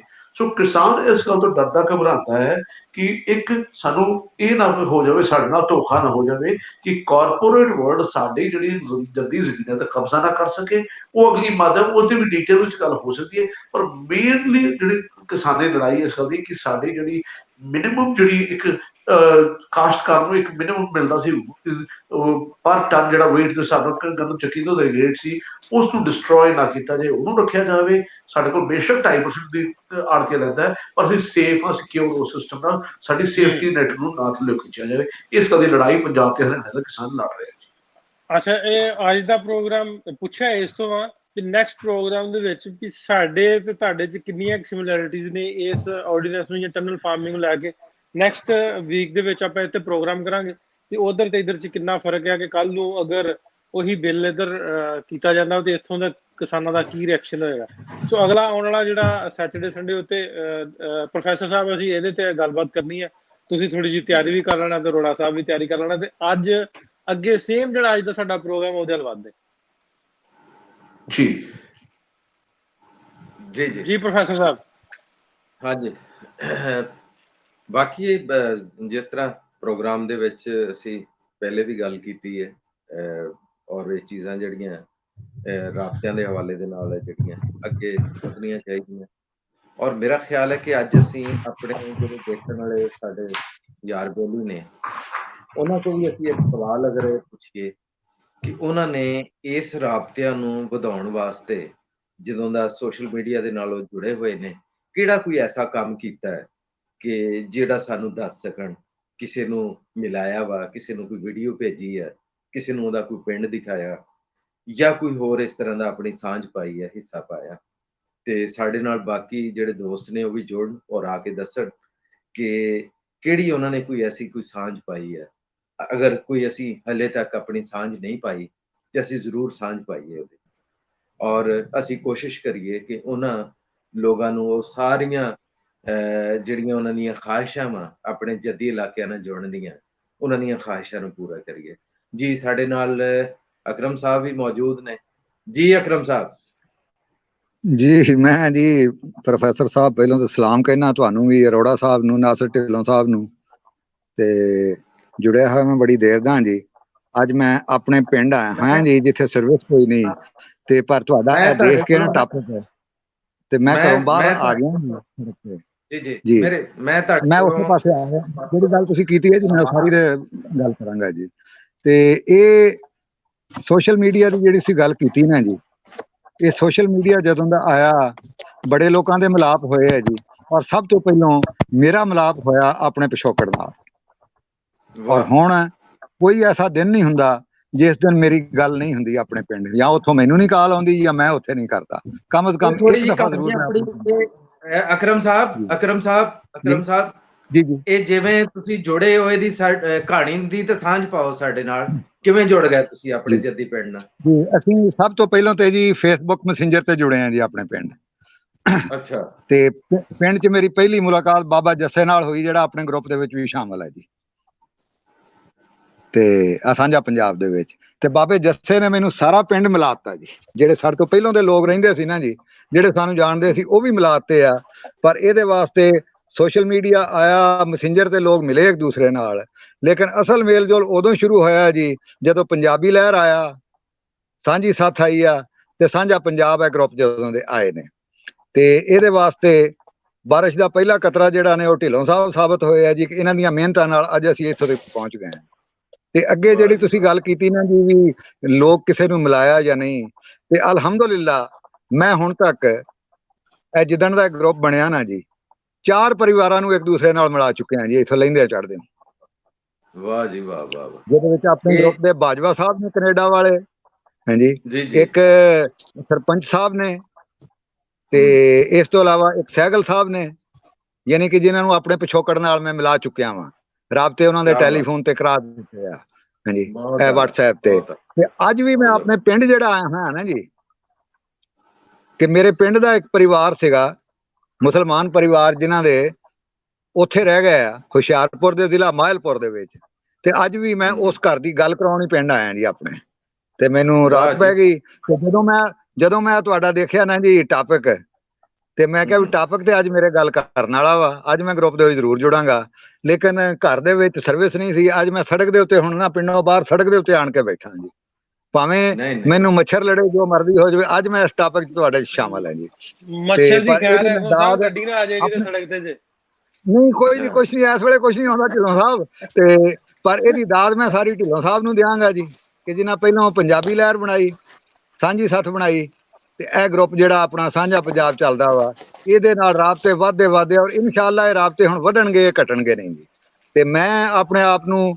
ਪੇਸ਼ ਕੀਤਾ ਜਿੰਨੀ ਜੋਗਾ ਮੈਂ ਹੈਗਾ ਨਾ ਜੀ ਜਿੱਥੋਂ ਤੱਕ ਮੈਂ ਜਾ ਸਕਦਾ ਮੈਂ ਉੱਥੋਂ ਦੀ ਚਲਾ ਜਾਣਾ ਜੀ ਕਿਉਂ ਮੈਂ ਇਸ ਵਾਸਤੇ ਚਲਾ ਜਾਣਾ ਕਿ ਜਦੋਂ ਤੇ ਮੈਨੂੰ ਆਪਣਾ ਪਿੰਡ ਨਹੀਂ ਸੀ ਨਾ ਜੀ ਲੱਭਾ ਮੈਂ ਉਦੋਂ ਤਾਈਂ ਬੜਾ ਉਦਾਸ ਸੀ ਮੈਨੂੰ ਆਪਣਾ ਪਿੰਡ ਲੱਭ ਗਿਆ ਅੱਜ ਮੈਨੂੰ ਬੜੀ ਖੁਸ਼ੀ ਹੋ ਰਹੀ ਹੁਣ ਮੈਂ ਇਹ ਕਹਿਣਾ ਕਿ ਜੇ ਬਾਕੀ ਵੀਰਾਂ ਨੂੰ ਮੈਂ ਕਿਸੇ ਨੂੰ ਉਹਦਾ ਪਿੰਡ ਲੱਭਾ ਦਿਆਂ ਤੇ ਉਹਨਾਂ ਨੂੰ ਵੀ ਓਨੀ ਖੁਸ਼ੀ ਹੋਏਗੀ ਜਿੰਨੀ ਮੈਨੂੰ ਖੁਸ਼ੀ ਵਾਹ ਜੀ ਵਾਹ ਔਰ ਇਹ ਬਾਬਾ ਜੱਸਾ ਜੀ ਮੇਰੇ ਨਾਲ ਮੈਸੇਂਜਰ ਤੇ ਉਦੋਂ ਜੁੜੇ ਸੀ ਜਦੋਂ ਮੇਰੇ ਫਾਦਰ ਵੀ ਜ਼ਿੰਦਾ ਸੀ ਤੇ ਇੱਕ ਦਫਾ ਮੇਰੇ ਫਾਦਰ ਨਾਲ ਵੀ ਉਹਨਾਂ ਦੀ ਗੱਲ ਹੋ ਚੁੱਕੀ ਹੈ ਲੇਕਿਨ 5 ਮਹੀਨੇ ਬਾਅਦ ਫਿਰ ਮੇਰੇ ਫਾਦਰ ਅੱਲਾ ਨੂੰ ਪਿਆਰੇ ਹੋ ਗਏ ਸੀ ਜੀ ਤੇ ਲੇਕਿਨ ਉਸ ਤੋਂ ਬਾਅਦ ਮੈਂ ਜੁੜਿਆ ਹੋਇਆ ਜੀ ਆਪਣੇ ਪਿੰਡ ਨਾਲ ਤੇ ਬਾਕੀ ਢਿੱਲੋਂ ਸਾਹਿਬ ਪ੍ਰੋਫੈਸਰ ਸਾਹਿਬ ਅਰੋੜਾ ਸਾਹਿਬ ਜਿਹੜੀ ਖਿਦਮਤ ਮੇਰੇ ਸਪੁਰਦ ਕਰੋਗੇ ਨਾ ਕਿਸੇ ਬੰਦੇ ਨੂੰ ਸਰਗੋਧੇ 'ਚ ਜਾਂ ਲੈਲਪੁਰ ਦੇ ਵਿੱਚ ਲੈਲਪੁਰ 'ਚ ਚਲੋ ਤੁਸੀਂ ਬੈਠੇ ਹੋ ਮੈਨੂੰ ਆਉਣ ਦੀ ਲੋੜ ਕੋਈ ਨਹੀਂ ਹਾਂਜੀ ਤੇ ਮੈਂ ਉਹਦੇ ਵਾਸਤੇ ਹਾਜ਼ਰ ਹਾਂ ਜੀ ਤੇ ਇਨਬਾਕਸ 'ਚ ਮੈਂ ਆਪਣਾ WhatsApp ਨੰਬਰ ਵੀ ਛੱਡ ਦੇਣਾ ਜੀ ਆਪਣਾ ਐਡਰੈਸ ਵੀ ਛੱਡ ਦੇਣਾ ਬਿਲਕੁਲ ਜਿਹੜਾ ਕੋਈ ਪੁੱਛਣਾ ਚਾਹੁੰਦੇ ਹੋਣ ਤੁਸੀਂ YouTube ਤੇ ਜਾਂ Facebook ਤੇ ਸਰਗੋਧੇ ਦੇ ਬਾਰੇ ਜੋ ਕੁਝ ਪੁੱਛਣਾ ਹੋਵੇ ਨਾ ਜੀ ਸਰਗੋਧੇ ਦੇ ਬਾਰੇ 'ਚ ਬਲਕਿ ਝੰਗ ਚਨਿਓੜ ਦੇ ਬਾਰੇ 'ਚ ਵੀ ਪੁੱਛਣਾ ਹੋਵੇ ਤੇ ਉਹ ਵੀ ਪੁੱਛ ਲੈਣ ਮੈਂ ਉੱਥੇ ਤੇ ਵੀ ਪਹੁੰਚ ਜਾਵਾਂਗਾ ਜੀ ਹਾਂਜੀ ਵਾਹ ਜੀ ਵਾਹ ਹਾਕਮ ਸਾਹਿਬ ਬਹੁਤ ਸ਼ੁਕਰੀਆ ਤੁਹਾਡਾ ਬਹੁਤ ਸ਼ੁਕਰੀਆ ਤੇ ਬਾਕੀ ਤੁਹਾਡੀ ਵੀ ਅੱਲਾ ਜ਼ਿੰਦਗੀ ਕਰੇ ਜੀ ਤੇ ਹੁਣ ਬਾਕੀ ਵੀਰਾਂ ਨੂੰ ਜੋੜੋ ਜੀ ਮੈਨੂੰ ਹੁਣ ਜਾਣਾ ਪੈਣਾ ਮਜਬੂਰੀ ਆ ਮੱਛਰ ਲੜ ਰਿਹਾ ਜੀ ਇੱਥੇ ਬੈਠੇ ਧਾਰਾਂ ਵੀ ਮਾੜਾ ਕਿਤੇ ਡਿੱਗ ਨਾ ਪਏ ਜੀ ਨਹੀਂ ਬੂਆ ਤਾਂ ਮੈਂ ਆਪ ਬਾਹਰੋਂ ਲਾ ਕੇ ਆਇਆ ਹਾਂ ਆਪ ਹੀ ਖੋਲਣਾ ਨਹੀਂ ਕਰਨੀ ਆ ਮੇਰਾ ਜੀ ਠੀਕ ਹੈ ਜੀ ਮੈਂ ਠੀਕ ਹੈ ਜੀ ਠੀਕ ਇਹ ਮੇਰਾ ਪਿੰਡ ਆ ਜਿੱਥੇ ਮੇਰੀ ਮਤਲਬ ਰਿਸ਼ਤੇਦਾਰੀ ਨਹੀਂ ਕਰੋ ਜੀ ਜ਼ਰੂਰ ਕਰੋ ਇਹ ਮਜ਼ਾਕ ਵਾਸਤੇ ਵੀ ਅਸੀਂ ਸਭ ਨੂੰ ਫ੍ਰੀ ਕੀਤਾ ਹੋਇਆ ਜੀ ਜਿੰਨੇ ਮਰਜ਼ੀ ਕਰ ਬਹੁਤ ਸ਼ੁਕਰੀਆ ਸਾਡੇ ਨਾਲ ਬਜ਼ੁਰਗ ਉਸਤਾਦ ਕੇਵਲ ਜਗਪਾਲ ਜੀ ਕੇਵਲ ਜੀ ਅਸਲਾਮ ਵਾਲੇਕੁਮ ਸਤਿ ਸ੍ਰੀ ਅਕਾਲ ਚਲੋ ਇਹਨਾਂ ਦੀ ਗੱਲ ਥੋੜੀ ਜਿਹੀ ਸੁਣ ਕੇ ਜਾਓ ਸਾਰਿਆਂ ਨੂੰ ਸਤਿ ਸ੍ਰੀ ਅਕਾਲ ਤੇ ਅਸਲਾਮ ਵਾਲੇਕੁਮ ਜੀ ਬਹੁਤ ਸੋਹਣਾ ਪ੍ਰੋਗਰਾਮ ਚੱਲ ਰਿਹਾ ਮੈਂ ਪਿੰਡਾਂ ਦੀ ਗੱਲ ਚੱਲੀ ਹੈ ਤਾਂ ਇੱਥੇ UK ਦੇ ਵਿੱਚ ਇੱਕ ਚੈਨਲ ਕਰਦੀ ਪ੍ਰੋਗਰਾਮ ਆਪਣਾ ਪਿੰਡ ਤਾਂ ਮੈਂ ਵੀ ਆਪਣੇ ਪਿੰਡ ਦਾ ਕੀਤਾ ਹੈ ਮੈਂ ਇਹ ਦੋਨਾਂ ਪਾਕਿਸਤਾਨ ਹਿੰਦੁਸਤਾਨ ਦੀ ਨਹੀਂ ਗੱਲ ਕਰਦਾ ਆਪਣੇ ਪਿੰਡ ਦਾ ਕਿਉਂਕਿ ਸਾਡੇ ਪਿੰਡ ਤੋਂ ਵੀ 60 ਸਾਲ ਮੈਂ 60 ਸਾਲ ਆਪਣੇ ਪਿੰਡ ਤੋਂ ਦੂਰ ਰਿਹਾ ਤਾਂ ਮੈਂ ਜਿਹੜਾ ਪ੍ਰੋਗਰਾਮ ਮੈਂ ਕੀਤਾ ਜੀ ਉਹਦੇ ਵਿੱਚ ਮੈਨੂੰ ਕੋਈ 35 ਬੰਦੇ ਸਟੂਡੀਓ ਵਿੱਚ ਸੱਦੇ ਉਹਨੂੰ ਪਹਿਲੀ ਵਾਰ ਮਿਲਿਆ ਉਹਨੂੰ ਤਾਂ ਇਸੇ ਤਰ੍ਹਾਂ ਕੈਨੇਡਾ ਸਾਡੇ ਰਹਿੰਦੇ ਸਨ ਉੱਥੇ ਵੀ ਉਹਨਾਂ ਨੇ ਇੱਕ ਹਾਲ ਬੁੱਕ ਕੀਤਾ ਉੱਥੇ ਵੀ 20-25 ਸਨ ਤਾਂ ਉਹ ਸਭ ਤੋਂ ਪਹਿਲਾਂ ਇਹ ਪ੍ਰੋਗਰਾਮ ਲਈ ਮੈਂ ਪਹਿਲਾਂ ਪਿੰਡ ਕੰਟੈਕਟ ਕੀਤਾ ਤਾਂ ਉੱਥੇ ਵੀਡੀਓਗ੍ਰਾਫੀ ਕੀਤੀ ਪਿੰਡ ਦੀ ਤਾਂ ਫਿਰ ਉਹ ਉਹਨੂੰ ਦਿਖਾਈ ਕਈਆਂ ਮੈਂ ਵੀ ਪਹਿਲੀ ਵਾਰ ਵੇਖਿਆ ਨਾ ਪਿੰਡ ਬਹੁਤ ਦੇਰ ਬਾਅਦ ਤਾਂ ਉਹ ਸਾਰਾ ਕੁਝ ਦਿਖਾਇਆ ਤਾਂ ਫਿਰ ਉਹਦੇ ਬਾਰੇ ਗੱਲਬਾਤ ਵੀ ਹੋਈ ਸਾਰੇ ਤਕਰੀਬਨ 35 ਬੰਦੇ ਸਨ ਮੈਨੂੰ ਮੈਂ ਉਹਨਾਂ ਨੂੰ ਜਾਣਦਾ ਸੀ ਪਹਿਲੀ ਵਾਰ ਮਿਲੇ ਸਨ ਛੋਟੇ ਹੁੰਦੇ ਸਨ ਜਦੋਂ ਮੇਰੇ ਪਹਿਲੀ ਵਾਰ ਮਿਲੇ ਸਨ ਤਾਂ ਇੱਥੇ ਗੱਲ ਹੋ ਰਹੀ ਹੈ ਦੋਨਾਂ ਮੁਲਕਾਂ ਦੇ ਪਿੰਡਾਂ ਦੀ ਗੱਲ ਹੋ ਰਹੀ ਹੈ ਤਾਂ ਜਿਹੜੇ ਬਾਹਰ ਆ ਗਏ 60-70 ਸਾਲ ਦੇ ਉਹਨਾਂ ਨੂੰ ਵੀ ਆਪਣੇ ਪਿੰਡ ਤੋਂ ਬਹੁਤ ਦੂਰ ਹੋ ਗਏ ਹੈ ਕਿਉਂਕਿ ਅਸੀਂ ਹੁਣ ਪਿੰਡ ਜਾਈਏ ਨਾ ਸਾਨੂੰ ਕੋਈ ਪਛਾਣਦਾ ਕੋਈ ਨਹੀਂ ਕਿ ਜਿਹੜੇ ਸਾਡੇ ਹਾਣਦੇ ਆ ਉਹ ਬਾਹਰ ਆ ਗਏ ਨੇ ਜਿਹੜੇ ਉੱਥੇ ਪੈਦਾ ਹੋਏ ਨੇ ਸਾਨੂੰ ਪਛਾਣਦੇ ਨਹੀਂ ਤਾਂ ਬਿਲਕੁਲ ਅਸੀਂ ਅਣਜਾਣਾ ਵਾਂਗ ਜਾਂਦੇ ਹਾਂ ਆਪਣਾ ਜਿਹੜਾ ਘਰ ਆ ਖੋਲਾ ਬਣਿਆ ਪਿਆ ਉਹ ਵੇਖਦੇ ਹਾਂ ਤਾਂ ਉੱਥੋਂ ਕੀ ਕਹਿੰਦੇ ਹੁੰਦੇ ਨਾ ਬੜੇ ਦੁਖੀ ਹੋ ਕੇ ਉੱਥੋਂ ਆ ਜਾਂਦੇ ਹਾਂ ਤਾਂ ਇਸ ਕਰਕੇ ਸਾਨੂੰ ਵੀ ਕਰਨਾ ਚਾਹੀਦਾ ਜੀ ਜਿਸ ਤਰ੍ਹਾਂ ਕਿ ਪਾਕਿਸਤਾਨ ਦਾ ਪਿੰਡ ਹੈ ਜਿੱਥੋਂ ਉੱਥੋਂ ਪੰਜਾਬ ਆਪਣੇ ਚੜ੍ਹਦੇ ਪੰਜਾਬ ਲੋਕ ਆਏ ਨੇ ਉਹ ਪਿੰਡ ਦੀ ਵੀ ਵੀਡੀਓ ਬਣਾਉਣੀ ਚਾਹੀਦੀ ਜਿਹਦੇ ਵਿੱਚ ਉਹ ਪਿੰਡ ਦੇ ਵੀ ਲੋਕ ਹੋਣ ਬਜ਼ੁਰਗ ਹੋਣ ਤਾਂ ਇੱਧਰ ਜਿਹੜੇ ਬਜ਼ੁਰਗ ਆਏ ਆ ਉਹ ਵੀ ਹੋਣ ਤਾਂ ਇਸ ਤਰ੍ਹਾਂ ਉਹਨਾਂ ਦੀ ਗੱਲਬਾਤ ਹੋ ਸਕਦੀ ਤਾਂ ਮੀਡੀਆ ਰਾਹੀਂ, ਮੈਂ ਤਾਂ ਇਹ ਸੁਜੈਸਟ ਕਰਦਾ ਜੀ। ਤੇ ਬਾਕੀ ਤੁਹਾਡਾ ਕੀ ਖਿਆਲ ਹੈ? ਜੀ ਜੀ ਤੁਸੀਂ ਜੀ ਜੀ ਜੀ ਬਿਲਕੁਲ, ਤੁਹਾਡੀ ਜਿਹੜੀ ਤਜਵੀਜ਼ ਹੈ ਬੜੀ ਮਤਲਬ ਚੰਗੀ ਹੈ ਔਰ ਇਸ ਤਰ੍ਹਾਂ ਹੋਣਾ ਚਾਹੀਦਾ ਹੈ। ਅਸਲ ਚੀਜ਼ ਤਾਂ ਇਹ ਹੈ ਕਿ ਸ਼ੈਵਾਂ ਆਪਣੀ ਜਗ੍ਹਾ ਤੇ, ਅਸਲ ਤਾਂ ਬੰਦਿਆਂ ਨੂੰ ਇੱਕ ਦੂਸਰੇ ਦੇ ਨਾਲ ਜੁੜਨਾ ਚਾਹੀਦਾ ਕਿ ਇਹ ਜਿਹੜੇ ਰਿਸ਼ਤੇ ਜਿਹੜੇ ਨੇ ਹੋਰ ਮਜ਼ਬੂਤ ਹੋ ਜਾਣ। ਸਾਡੇ ਨਾਲ ਸਿੱਧੂ ਸਾਹਿਬ ਵੀ ਮੌਜੂਦ ਨੇ। ਜੀ ਸਿੱਧੂ ਸਾਹਿਬ, ਸਤਿ ਸ੍ਰੀ ਅਕਾਲ ਜੀ। ਸਤਿ ਸ੍ਰੀ ਅਕਾਲ ਜੀ, ਅਸਲਾਮ ਵਾਲੇਕਮ ਸਾਰਿਆਂ ਨੂੰ ਜੀ। ਜੀ ਜੀ ਬਲਜਿੰਦਰ ਭਾਈ ਜੀ, ਇਹ ਠੀਕ ਹੋ? ਬਹੁਤ ਪ੍ਰੋਫੈਸਰ ਸਾਹਿਬ ਬਹੁਤ ਵੱਡਾ ਯੋਗਦਾਨ ਆ ਜੀ, ਬਹੁਤ ਵੱਡਾ ਯੋਗਦਾਨ ਆ ਜੀ ਪੰਜਾਬੀ ਲਹਿਰ ਦਾ, ਇਹ ਵਿਛੜਿਆਂ ਨੂੰ ਮਿਲਾਇਆ ਜਿਨ੍ਹਾਂ ਨੇ। ਸੋ ਜਿਸ ਤਰ੍ਹਾਂ ਅੱਗੇ ਗੱਲ ਕੀਤੀ ਸੀ, ਉਹ ਤਾਂ ਪਹਿਲਾਂ ਵੀ ਇਸ ਤਰ੍ਹਾਂ ਹੀ ਸੀ, ਇਸ ਤੋਂ ਸ਼ਾਇਦ ਜ਼ਿਆਦਾ ਹੀ ਸੀ, ਘੱਟ ਨਹੀਂ ਸੀ। ਕਿਉਂਕਿ ਮੇਰੇ ਭੂਆ ਜੀ ਦੀ ਉਸ ਟਾਈਮ ਕੋਈ 18 ਕੁ ਸਾਲ ਦੀ ਉਮਰ ਸੀ, ਉਹਨਾਂ ਦੀ ਸ਼ਾਦੀ ਹੋ ਚੁੱਕੀ ਸੀ। ਉਹ 94 ਸਾਲ ਦੀ ਉਮਰ ਭੋਗ ਕੇ ਗਏ ਆ, ਤੇ ਉਹ ਵੀ ਹਰ ਗੱਲ ਨਾਲ ਇਹ ਹੀ ਕਰਦੇ ਸੀ, ਪਿੰਡ ਹੁੰਦਿਆਂ ਅਸੀਂ ਪਿੰਡ ਹੁੰਦਿਆਂ ਆਹ ਕਰਦੇ ਸੀ, ਪਿੰਡ ਹੁੰਦਿਆਂ ਉਹ ਕਰਦੇ ਸੀ। ਜਦੋਂ ਕਹਿਣਾ ਰੌਲੇ ਵਾਲਾ ਸਾਲ, ਉਜਾੜਿਆਂ ਵਾਲਾ ਸਾਲ, ਤੇ ਹਰ ਇੱਕ ਦੇ ਮਨ 'ਚ ਤਾਂਘ ਉਸ ਟਾਈਮ ਵੀ ਹੈ ਸੀ ਇੰਨੀ, ਪਰ ਸਾਧਨ ਨਹੀਂ ਸਨ ਜੀ। ਜੋ ਕੁਝ ਸਰਕਾਰਾਂ ਦੇ ਮਸਲੇ ਸਨ, ਪਹੁੰਚ ਆਸਾਨ ਨਹੀਂ ਸੀ, ਉਹਦੇ ਕਰਕੇ ਮਜਬੂਰ ਸਨ ਲੋਕ। ਜਿਹੜਾ ਇਹ ਸੋਸ਼ਲ ਮੀਡੀਆ ਆ ਗਿਆ ਜੀ, ਇਹਨੇ ਬਹੁਤ ਸੁਖਾਲਾ ਕਰ ਦਿੱਤਾ। ਇਹਦੇ ਨਾਲ ਰਾਬਤੇ ਬਣ ਗਏ ਜੀ, ਸਾਡੇ ਤੁਹਾਡੇ ਨਾਲ ਬਣੇ। ਇਹਦੇ ਕਰਕੇ ਹੀ ਅਸੀਂ ਇੱਥੇ ਬੈਠਿਆਂ ਨੇ ਆਪਦਾ ਪਿੰਡ ਦੇਖ ਲਿਆ। ਜੋ ਜਿਹੜੇ ਸਾਡੇ ਬਜ਼ੁਰਗ ਜਿਹੜੇ ਉੱਥੋਂ ਉੱਠ ਕੇ ਆਏ ਸਨ, ਜੋ ਕਿ ਉਹ ਦੁਬਾਰਾ ਨਹੀਂ ਵੇਖ ਸਕੇ, ਤੇ ਪਰ ਅਸੀਂ ਇੱਥੇ ਬੈਠੇ ਆਪਦੇ ਘਰੇ ਆਪਣਾ ਪਿੰਡ ਵੇਖ ਲਿਆ। ਉਹ ਸੋਸ਼ਲ ਮੀਡੀਆ ਦੀ ਬਦੌਲਤ, ਪੰਜਾਬੀ ਲਹਿਰ ਦੀ ਬਦੌਲਤ ਜੀ। ਬਲਜਿੰਦਰ ਭਾਈ ਜੀ, ਤੁਸੀਂ ਸਾਡੇ ਨਾਲ ਜੁੜੇ ਰਹਿਣਾ। ਨਵੀਦ ਸਾਹਿਬ ਵੀ ਮੌਜੂਦ ਨੇ ਕਾਫੀ ਟਾਈਮ, ਇਹ ਮਸਰੂਫ ਵੀ ਬਹੁਤ ਹੁੰਦੇ ਨੇ, ਟਾਈਮ ਇਹਨਾਂ ਦੇ ਕੋਲ ਥੋੜਾ ਘੱਟ ਹੁੰਦਾ, ਇਹਨਾਂ ਦੀ ਮਜਬੂਰੀ ਅਸੀਂ ਸਮਝ ਰਹੇ ਹਾਂ, ਕਿਉਂਕਿ ਮੌਸਮ ਵੇਲਾ ਜਿਹੜਾ ਮੌਸਮ ਜ਼ਰਾ ਇਸ ਵੇਲੇ ਕੰਮ ਦਾ ਸਾਡਾ ਪ੍ਰੋਗਰਾਮ ਜਿਸ ਵੇਲੇ ਸ਼ੁਰੂ ਹੁੰਦਾ ਹੈ, ਤੇ ਦੋ ਚੀਜ਼ਾਂ ਹੋਈਆਂ ਪਈਆਂ ਪ੍ਰੋਫੈਸਰ ਸਾਹਿਬ, ਮੌਸਮ ਖਰਾਬ ਵੀ ਆ ਤੇ ਆਸ਼ਕਾਨਾ ਵੀ। ਸੋ ਮੈਨੂੰ ਟਾਈਮ ਲੱਗ ਗਿਆ ਸੈਸ਼ਨ ਦੇ ਵਿੱਚ ਆਉਣ ਦਾ। ਮੈਂ ਕਿਹਾ ਚਲੋ ਆ ਜਾਂਦਾ ਹੈਗਾ। ਤੁਸੀਂ ਅੱਜ ਖਰਾਬ ਦਾ ਤੇ ਮੰਨਣ ਵਾਲੀ ਗੱਲ ਹੈ ਵੀ ਮੁੱਛਾਂ ਤਾਂ ਡਿੱਗ ਪੈਣੀਆਂ ਤੇ ਮੀਂਹ ਪੈ ਗਿਆ ਤੇ ਆਸ਼ਕਾਨਾ ਤੇਰੇ ਤੇ ਗੱਲ ਕੋ ਕੁਆਰੇ ਤੂੰ, ਹੁਣ ਤੈਨੂੰ ਕੀ ਕਹਾਂ ਮੈਂ। ਮੁੱਛਾਂ ਦਾ ਤਾਂ ਹੁਣ ਭਰਾਵਾ ਸਿਆਣੇ ਸੱਚ ਹੀ ਕਹਿੰਦੇ ਆ ਵੀ ਬੁੜੀ ਗੁੱਤ ਨਾਲ ਤੇ ਬੰਦਾ ਮੁੱਛ ਨਾਲ ਹੀ ਸੱਜਦਾ ਹੈ। ਅੱਛਾ, ਆਪਣਾ ਨਵੀਦ ਭਾਈ ਇਹਦੇ ਚ ਨਾ YouTube ਤੇ Facebook ਤੇ ਲਿੰਕ ਮੰਗ ਰਹੇ ਨੇ ਸਾਂਝੇ ਪੰਜਾਬ ਦਾ, ਜੇ ਕਿਸੇ ਨੇ ਐਡ ਹੋਣਾ ਹੋਵੇ ਤੇ ਉਹਨਾਂ ਨੂੰ ਲਿੰਕ ਸ਼ੇਅਰ ਕਰ ਦਿਓ ਜਿਹਨੂੰ ਲੈ ਕੇ ਐਡ ਹੋ ਸਕਣ। ਅਗਲੀ ਗੱਲ ਨਾਲ ਮੈਂ ਕਿਹਾ ਗੱਲਬਾਤ ਜਿਹੜੀ ਤੋੜਦੇ ਰਹਿਣਾ ਚਾਹੀਦਾ ਵਾ ਨਾ। ਹਾਂਜੀ ਹਾਂਜੀ, ਚਲੋ ਹੋ ਗਈ ਤੇਰੀ ਗੱਲ। ਮੇਰਾ ਵੀ ਗੁਲਸ਼ਨ ਜੀ ਜੁੜਨ ਦੀ ਕੋਸ਼ਿਸ਼ ਕਰ ਰਹੇ ਨੇ ਨਾਲ, ਡਾਕਟਰ ਸ਼ਫੀਕ ਸਾਹਿਬ, ਰਸ਼ਪਾਲ ਕੰਬੋਜ ਮੈਂ ਕਿਹਾ ਕਨੈਕਟ ਨਹੀਂ ਹੋ ਰਹੇ, ਦੁਬਾਰਾ ਜੁਆਇਨ ਕਰ ਲਓ। ਦਲਜੀਤ ਜੀ ਵੀ ਨੇ ਨਾਲ ਜੁੜਨ ਦੀ ਕੋਸ਼ਿਸ਼ ਕਰਨ ਦੇ। ਹਾਂਜੀ ਨਵੀਦ ਭਾਈ। ਅੱਛਾ, ਗੱਲ ਹੋ ਰਹੀ ਚੜ੍ਹਦੇ ਲੈਂਦੇ ਪੰਜਾਬ ਦੀ, ਰਾਬਤਿਆਂ ਦੀ, ਆਪਸ ਚ ਕਨੈਕਸ਼ਨ ਦੀ। ਮੈਂ ਚੁੱਪ ਕਰਦਾ ਜੀ। ਅੱਜ ਇੱਥੇ ਆਪਣਾ ਬਾਈ ਆਪਣਾ ਭਾਜੀ ਦਲਜੀਤ ਹੋਣੀ ਗਏ ਨੇ, ਇਹ ਪਹਿਲੇ ਭਾਜੀ ਦਲਜੀਤ ਤੁਸੀਂ ਪਹਿਲੇ ਜੀ। ਦਰਬਾਰ ਸਾਹਿਬ ਹਰਿੰਦਰ ਸਾਹਿਬ ਗਏ ਹੋਏ ਜੀ, ਲਾਈਵ ਉੱਥੋਂ ਦਿਖਾ ਰਹੇ ਆਪਾਂ ਨੂੰ। ਜੀ ਨਵੀਦ ਸਾਹਿਬ, ਤੁਸੀਂ ਗੱਲ ਆਪਣੀ ਜਾਰੀ ਰੱਖੋ। ਜੀ ਜੀ, ਮੈਂ ਜਿਵੇਂ ਫਸਟ ਸੈਸ਼ਨ ਦੇ ਵਿੱਚ ਹੋਈ ਸੀ ਗੱਲ ਜੀ, ਜਿਵੇਂ ਦੱਸਿਆ ਸੀ ਕਿ ਮੇਰਾ ਪਿੱਛੇ ਮਤਲਬ 7-8 ਸਾਲ ਤੋਂ ਜਿੰਨਾ ਵਧੀਆ ਰਿਲੇਸ਼ਨ ਆਪਣਾ ਸਿੱਖ ਭਰਾਵਾਂ ਨਾਲ, ਇੱਥੇ ਦੀ ਕਮਿਊਨਿਟੀ ਨਾਲ ਬਣਿਆ ਹੈ, ਉਹ ਮੇਰੇ ਪੇਰੈਂਟਸ ਨੂੰ ਵੀ ਪਤਾ ਹੈ, ਕਿਉਂਕਿ ਮੇਰੇ ਪੇਰੈਂਟਸ ਇੱਥੇ ਆ ਚੁੱਕੇ ਆ, 2 ਦਫਾ ਜਾ ਕੇ ਗਏ ਆ। ਉਹ ਹਜੇ ਵੀ ਫੋਨ ਜਦੋਂ ਕਰਦੇ ਤਾਂ ਮੇਰੇ ਦੋਸਤਾਂ ਨੂੰ ਉਹਨਾਂ ਨੂੰ ਨਾ ਉਹ, ਕਿਉਂਕਿ ਜਿਹੜੇ ਰੀਅਲ ਨੇਮ ਹੁੰਦੇ ਹੈਗੇ ਉਹ ਤਾਂ ਜ਼ਰਾ ਡਿਫੀਕਲਟ ਹੁੰਦੇ ਉਹਨਾਂ ਵਾਸਤੇ, ਪਰ ਆਪਣੇ ਪੰਜਾਬੀਆਂ ਦਾ ਨਿਕ ਨੇਮ ਮੋਸਟਲੀ ਹਰ ਇੱਕ ਦਾ ਹੁੰਦਾ ਕਿਸੇ ਨਾ ਕਿਸੇ ਦਾ ਨਾ, ਤੇ ਉਹ ਨਿਕ ਨੇਮ ਲੈ ਕੇ ਪੁੱਛਦੇ ਰਹਿੰਦੇ ਆ ਵੀ ਫਲਾਣੇ ਦਾ ਕੀ ਹਾਲ ਆ, ਫਲਾਣੇ ਦਾ ਕੀ ਹਾਲ ਆ। ਤੇ ਮੇਰੀ ਆਪਣਾ ਬਾਜਵਾ ਸਾਹਿਬ ਜੀ ਕੈਨੇਡਾ ਵਾਲੇ, ਸਰੀ ਵਾਲੇ, ਉਹਨਾਂ ਨਾਲ ਅੱਜ ਹੀ ਮੇਰੀ ਗੱਲ ਹੋਈ ਤਕਰੀਬਨ ਕੋਈ 2 ਘੰਟੇ ਪਹਿਲੇ, ਕਿਉਂਕਿ ਮੈਂ ਆਪਣੇ ਨਾਨਕਿਆਂ ਦਾ ਪਿੰਡ ਲੱਭ ਰਿਹਾ ਸੀ ਤੇ ਉਹਨਾਂ ਨੇ ਮੈਨੂੰ ਅੱਜ ਕੋਈ ਸੁਖੀ ਭਾਜੀ ਹੈਗੇ ਉਹਨਾਂ ਨੇ ਮੈਨੂੰ ਮੋਬਾਈਲ ਨੰਬਰ ਦਿੱਤਾ ਹੈ ਤੇ ਕਹਿੰਦੇ ਕਿ ਮੈਂ ਤੁਹਾਡੇ ਨਾਨਿਆਂ ਦੇ ਜੀ ਦੇ ਬਾਰੇ ਗੱਲ ਕੀਤੀ ਹੈ ਤੇ ਕਹਿੰਦੇ ਤੁਸੀਂ ਉਹਨਾਂ ਨਾਲ ਰਾਬਤਾ ਕਰਿਓ ਤੇ ਤੁਹਾਨੂੰ ਜ਼ਰੂਰ ਲੱਭ ਕੇ ਦੇਣਗੇ ਉਹ।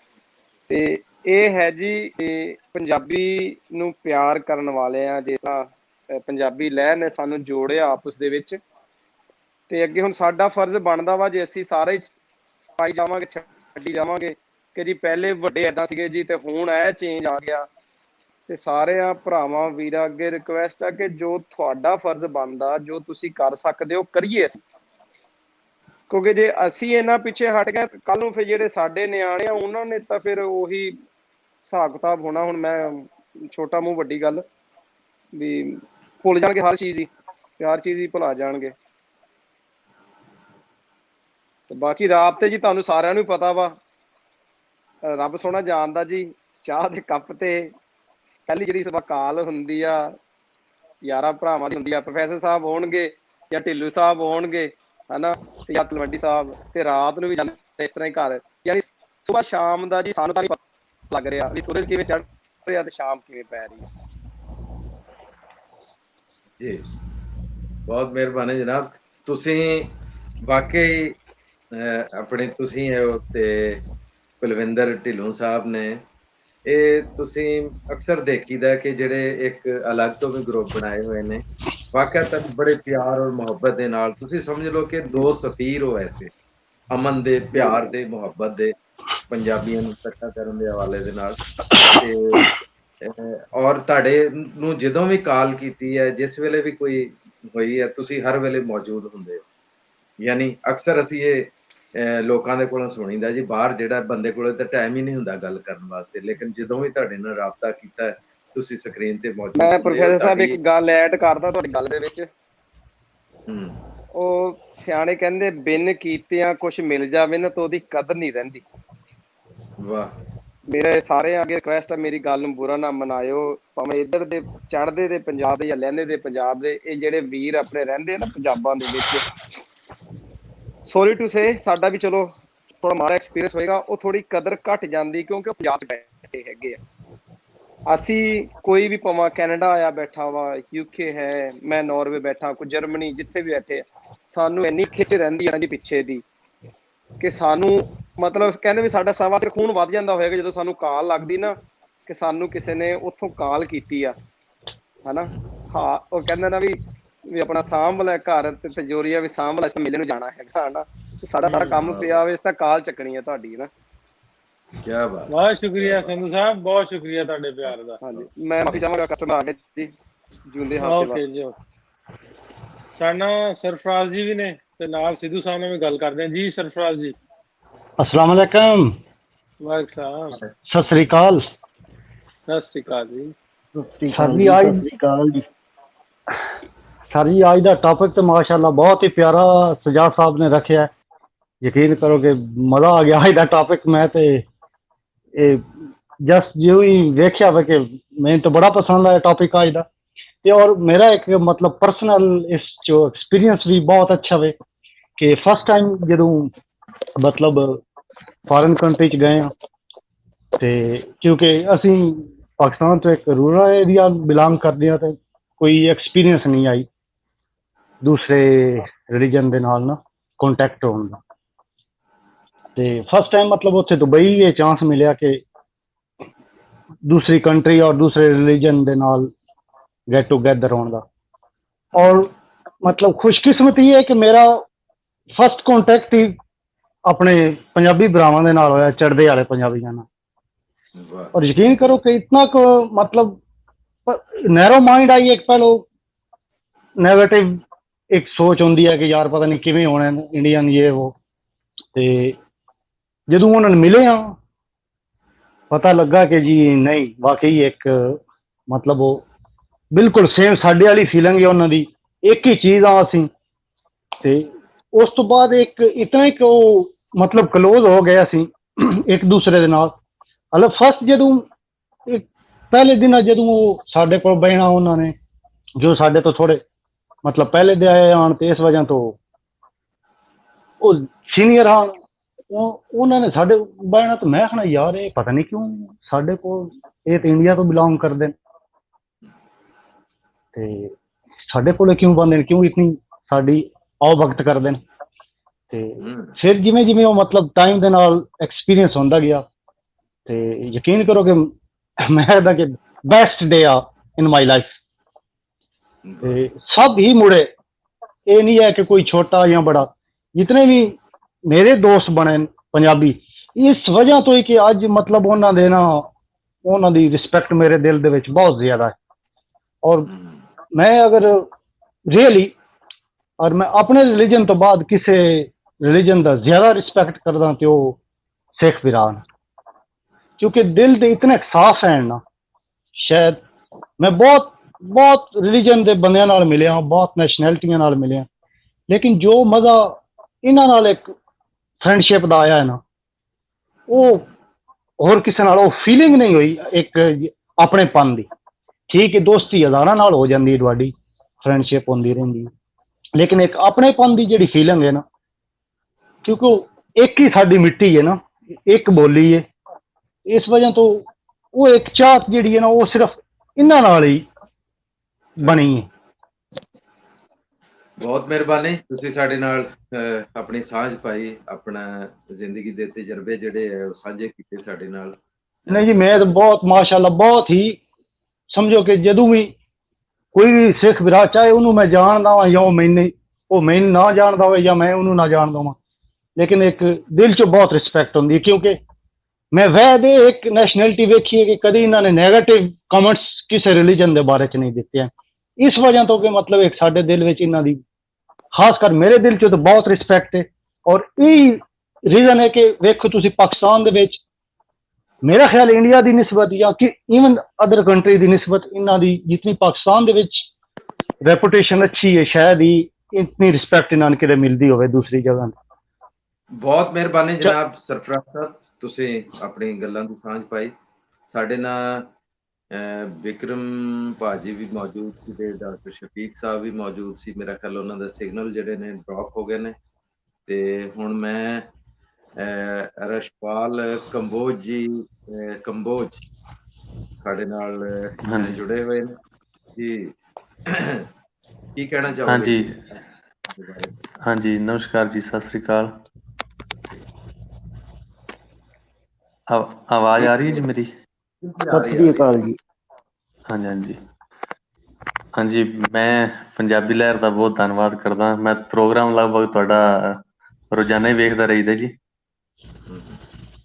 ते लवली बाजी और नासिर बाजी नाल मेरी लगभग गलबात हुंदी रहिंदी है। मैं सिरसा तो हरियाणा तो जी, ते साडे साडे बजुर्ग भी उधरों पाकिस्तान तो आए सी, शाहभरा उकाड़ा तो, ते इस करके थोड़ी बस हमदर्दी हुंदी।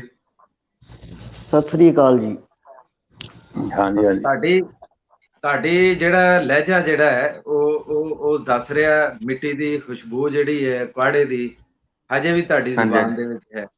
ਬਿਲਕੁਲ ਜਿਵੇਂ ਸਰਫਰਾਜ਼ ਸਾਹਿਬ ਤੇ ਤੁਹਾਡਾ ਜਿਹੜਾ ਲਹਿਜਾ ਨਾ ਪੰਜਾਬੀ ਬੋਲਣ ਦਾ ਉਹ ਬੜਾ ਸਾਂਝਾ ਜਿਹਾ ਹੈ। ਤੇ ਬਿਲਕੁਲ ਜੀ। ਸਰਫਰਾਜ਼ ਤੁਹਾਡਾ ਕਿਹੜਾ ਇਲਾਕਾ ਹੈ ਇੱਧਰ ਪਾਕਿਸਤਾਨ ਦੇ ਵਿੱਚ? सर मंडी बहाउद्दीन फालिया तो बिलोंग करदा। अच्छा, मंडी बहाउद्दीन ਤੇ ਤੇ ਸਾਡੇ ਨਾਲ ਗੁਲਸ਼ਨ ਜੀ ਵੀ ਮੌਜੂਦ ਨੇ ਤੇ ਪ੍ਰਣਾਮ ਗੁਲਸ਼ਨ ਜੀ। ਜੀ ਹਾਂਜੀ, ਸਾਰਿਆਂ ਨੂੰ ਸਲਾਮ, ਸਤਿ ਸ੍ਰੀ ਅਕਾਲ। ਗੁਲਸ਼ਨ ਤੇ ਜੁੜਿਆ ਮੈਂ ਜੀ ਕਮਾਲ ਹੀ ਕਰ ਦਿੱਤਾ ਹੈ ਜਿਹੜਾ ਸੋਸ਼ਲ ਮੀਡੀਆ ਹੈ, ਇਹਨੇ ਤੇ ਸਾਰਿਆਂ ਨੂੰ ਮਿਲਾ ਕੇ ਰੱਖ ਦਿੱਤਾ ਹੈ। ਔਰ ਭਲਾ ਹੈ ਨਾਸਿਰ ਦਾ ਤੇ ਲਵਲੀ ਦਾ ਜਿਨ੍ਹਾਂ ਨੇ ਇਹਨੂੰ ਅੱਗੇ ਲੈ ਕੇ ਗਏ ਨੇ, ਔਰ ਇਹਦੀ ਪ੍ਰੋਗਰਾਮ ਦੀ ਮਕਬੂਲੀਅਤ ਬਣੀ ਹੈ। ਮੇਰੇ ਵੱਡੇ ਤੇ ਨਹੀਂ ਦੇਖ ਸਕੇ ਆਪਣਾ ਇਹਦਾ ਪਿੰਡ, ਮਗਰ ਮੈਂ ਜ਼ਰੂਰ ਦੇਖ ਲਿਆ ਔਰ ਉੱਥੇ ਦੇ ਲੋਕਾਂ ਨਾਲ ਰਾਬਤਾ ਵੀ ਹੈ ਔਰ ਬੜੇ ਖੁਸ਼ ਹੁੰਦੇ ਨੇ। ਔਰ ਸਭ ਤੋਂ ਵੱਡੀ ਗੱਲ ਤੇ ਨਾਸਿਰ ਜੀ ਔਰ ਨਈਮ ਸਾਹਿਬ ਇਹ ਵੇ, ਉਹ ਕਹਿੰਦੇ ਨੇ ਕਿ ਜ਼ੁਬਾਨ ਦਾ ਫਰਕ, ਯਾਨੀ ਫੋਨ ਤੇ ਗੱਲ ਕਰ ਰਹੇ ਹਾਂ ਨਾ ਅਸੀਂ ਉਹਨਾਂ ਨਾਲ, ਉਹ ਕਹਿੰਦੇ ਨੇ ਕਿ ਜ਼ੁਬਾਨ ਦਾ ਤੇ ਕੋਈ ਫਰਕ ਹੀ ਨਹੀਂ ਹੈ ਬਿਲਕੁਲ ਵੀ, ਯਾਨੀ ਇੱਕ ਪੈਸੇ ਦਾ ਫਰਕ ਨਹੀਂ ਦੱਸਦੇ ਉਹ। ਜਿਹੜੀ ਅਸੀਂ ਸਾਡੀ ਫੈਮਿਲੀ ਨੇ ਜਿਹੜੀ ਜ਼ੁਬਾਨ ਸੰਭਾਲ ਕੇ ਰੱਖੀ ਹੈ ਆਪਣੀ ਪੰਜਾਬੀ ਜਿਹੜੀ ਹੈ, ਉਹਦੇ 'ਚ ਉਹ ਕਹਿੰਦੇ ਨੇ ਕੁਛ ਵੀ ਫਰਕ ਨਹੀਂ ਹੈ। ਜਿਸ ਤਰ੍ਹਾਂ ਅਸੀਂ ਇੱਧਰ ਬੋਲ ਰਹੇ ਹਾਂ ਉਸ ਤਰ੍ਹਾਂ ਤੁਸੀਂ ਉੱਧਰ ਬੋਲ ਰਹੇ ਹੋ, ਤੇ ਉਹੀ ਹੀ ਪਿਆਰ ਹੈ, ਉਹੀ ਮੁਹੱਬਤ ਹੈ। ਇੱਥੇ ਮੈਂ ਇੱਕ ਗੱਲ ਕਹਿਣਾ ਚਾਹਾਂਗਾ, ਔਰ ਇਸ 16 ਅਗਸਤ ਨੂੰ ਇੱਕ ਫੈਮਿਲੀ 72 ਸਾਲਾਂ ਬਾਅਦ ਉਹ ਦਿੱਲੀ ਹੀ ਰਹਿ ਰਹੇ ਸਨ, ਇੱਕ ਦਿੱਲੀ ਰਹਿ ਰਹੇ ਸਨ, ਇੱਕ ਅੰਬਾਲੇ ਰਹਿ ਰਹੇ ਸਨ ਤੇ ਇੱਕ ਰਿਸ਼ੀਕੇਸ਼ ਰਹਿ ਰਹੇ ਸਨ। 72 ਸਾਲਾਂ ਬਾਅਦ ਉਹਨਾਂ ਦੀ ਆਪਸ ਵਿੱਚ ਗੱਲ ਹੋਈ ਹੈ। ਉਹਨਾਂ ਨੇ ਮੇਰੇ ਨਾਲ ਉਹ YouTube ਤੇ ਮੇਰੇ ਨਾਲ ਮਿਲੇ, ਸਾਡੇ ਸ਼ਹਿਰ ਦੇ ਸਾਈਡਿੰਗੇ ਦੇ ਹੀ, ਤੇ ਅੱਗੋਂ ਫਿਰ ਉਹਨਾਂ ਨੇ ਇੱਕ ਵੀਡੀਓ ਪਾਈ 20 ਮਿੰਟ ਦੀ, ਤੇ ਮੇਰਾ ਇੱਕ ਚਾਚਾ ਹੈਗਾ ਤੇ ਮੈਂ ਉਹਨੂੰ ਵੀਡੀਓ ਭੇਜੀ।